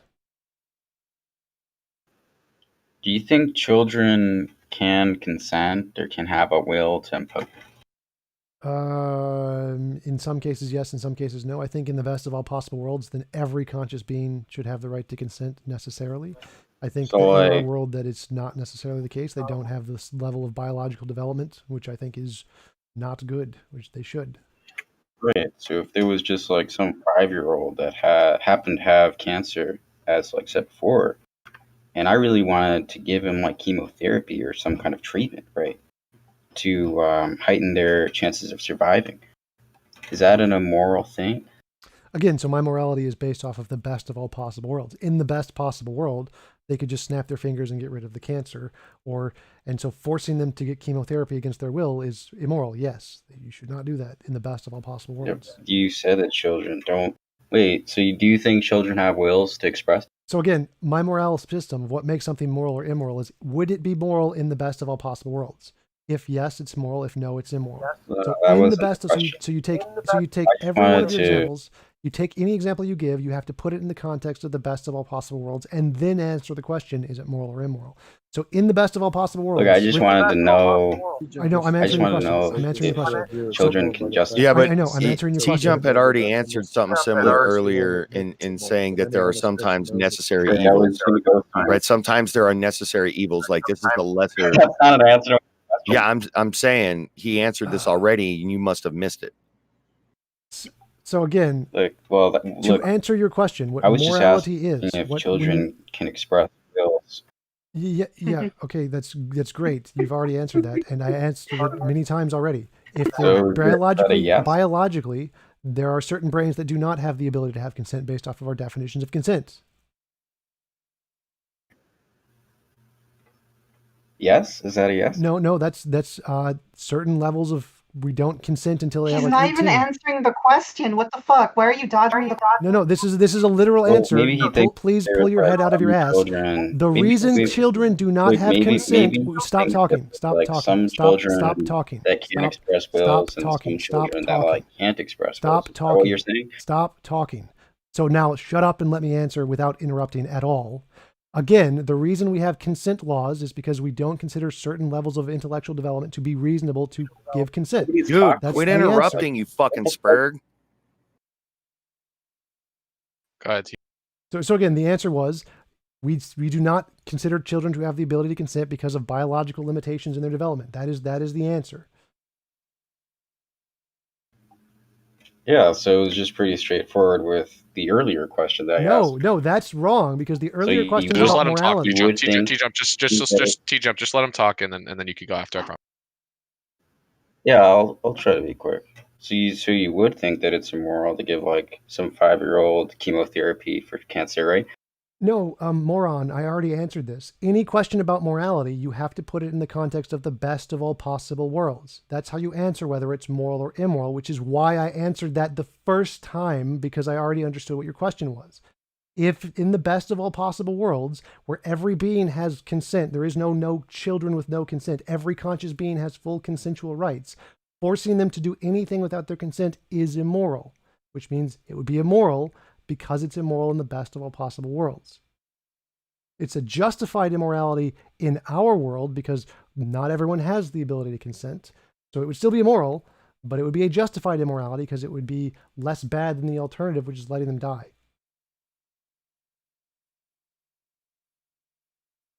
Wouldn't you have to understand what consent is in order to give consent? Yeah, that's what Yes. he's saying. Yes. When something doesn't have the capacity for consent, then you are obviously the one that has to make the decision on the object that you're referencing. In this case, a baby, right? A baby may not want to eat its vegetables, right? But the imposition of its will of forcing it to eat vegetables is better than the diseases that it may, get a result of not having vitamins and minerals and stuff like that. So yeah, you're doing an immoral act. You are imposing on that child's will. That is immoral, but it is more immoral not to do that. And that's what he's saying. We don't live in the best possible world. There are natural constraints to our behaviors. Sometimes our behaviors he's saying, are immoral, but there's no other alternative that is less immoral.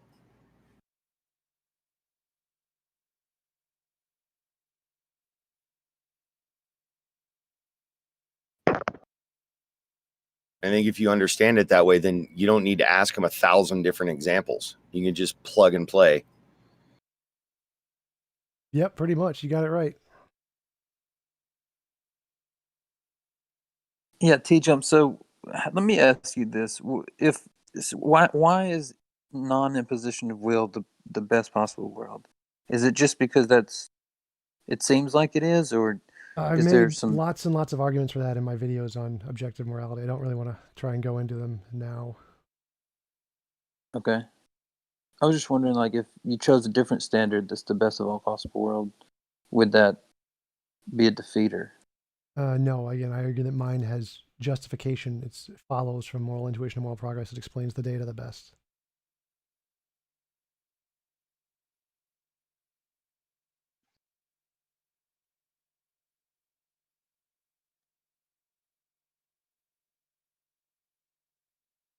Is there a mod here?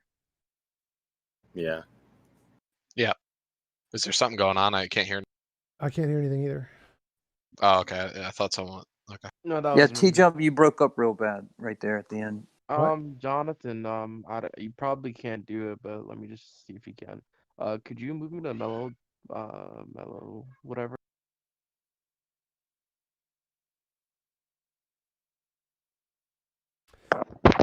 All right. Anybody got any last questions before I head out?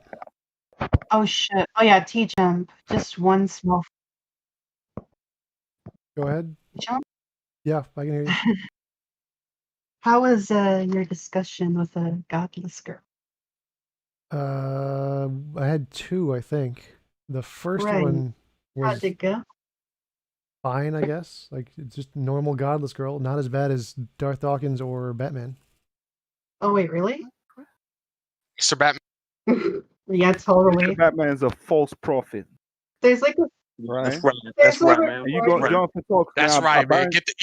Now we coming for you, man, because you tried to twist that wisdom of Solomon verse, man. You know? How did I?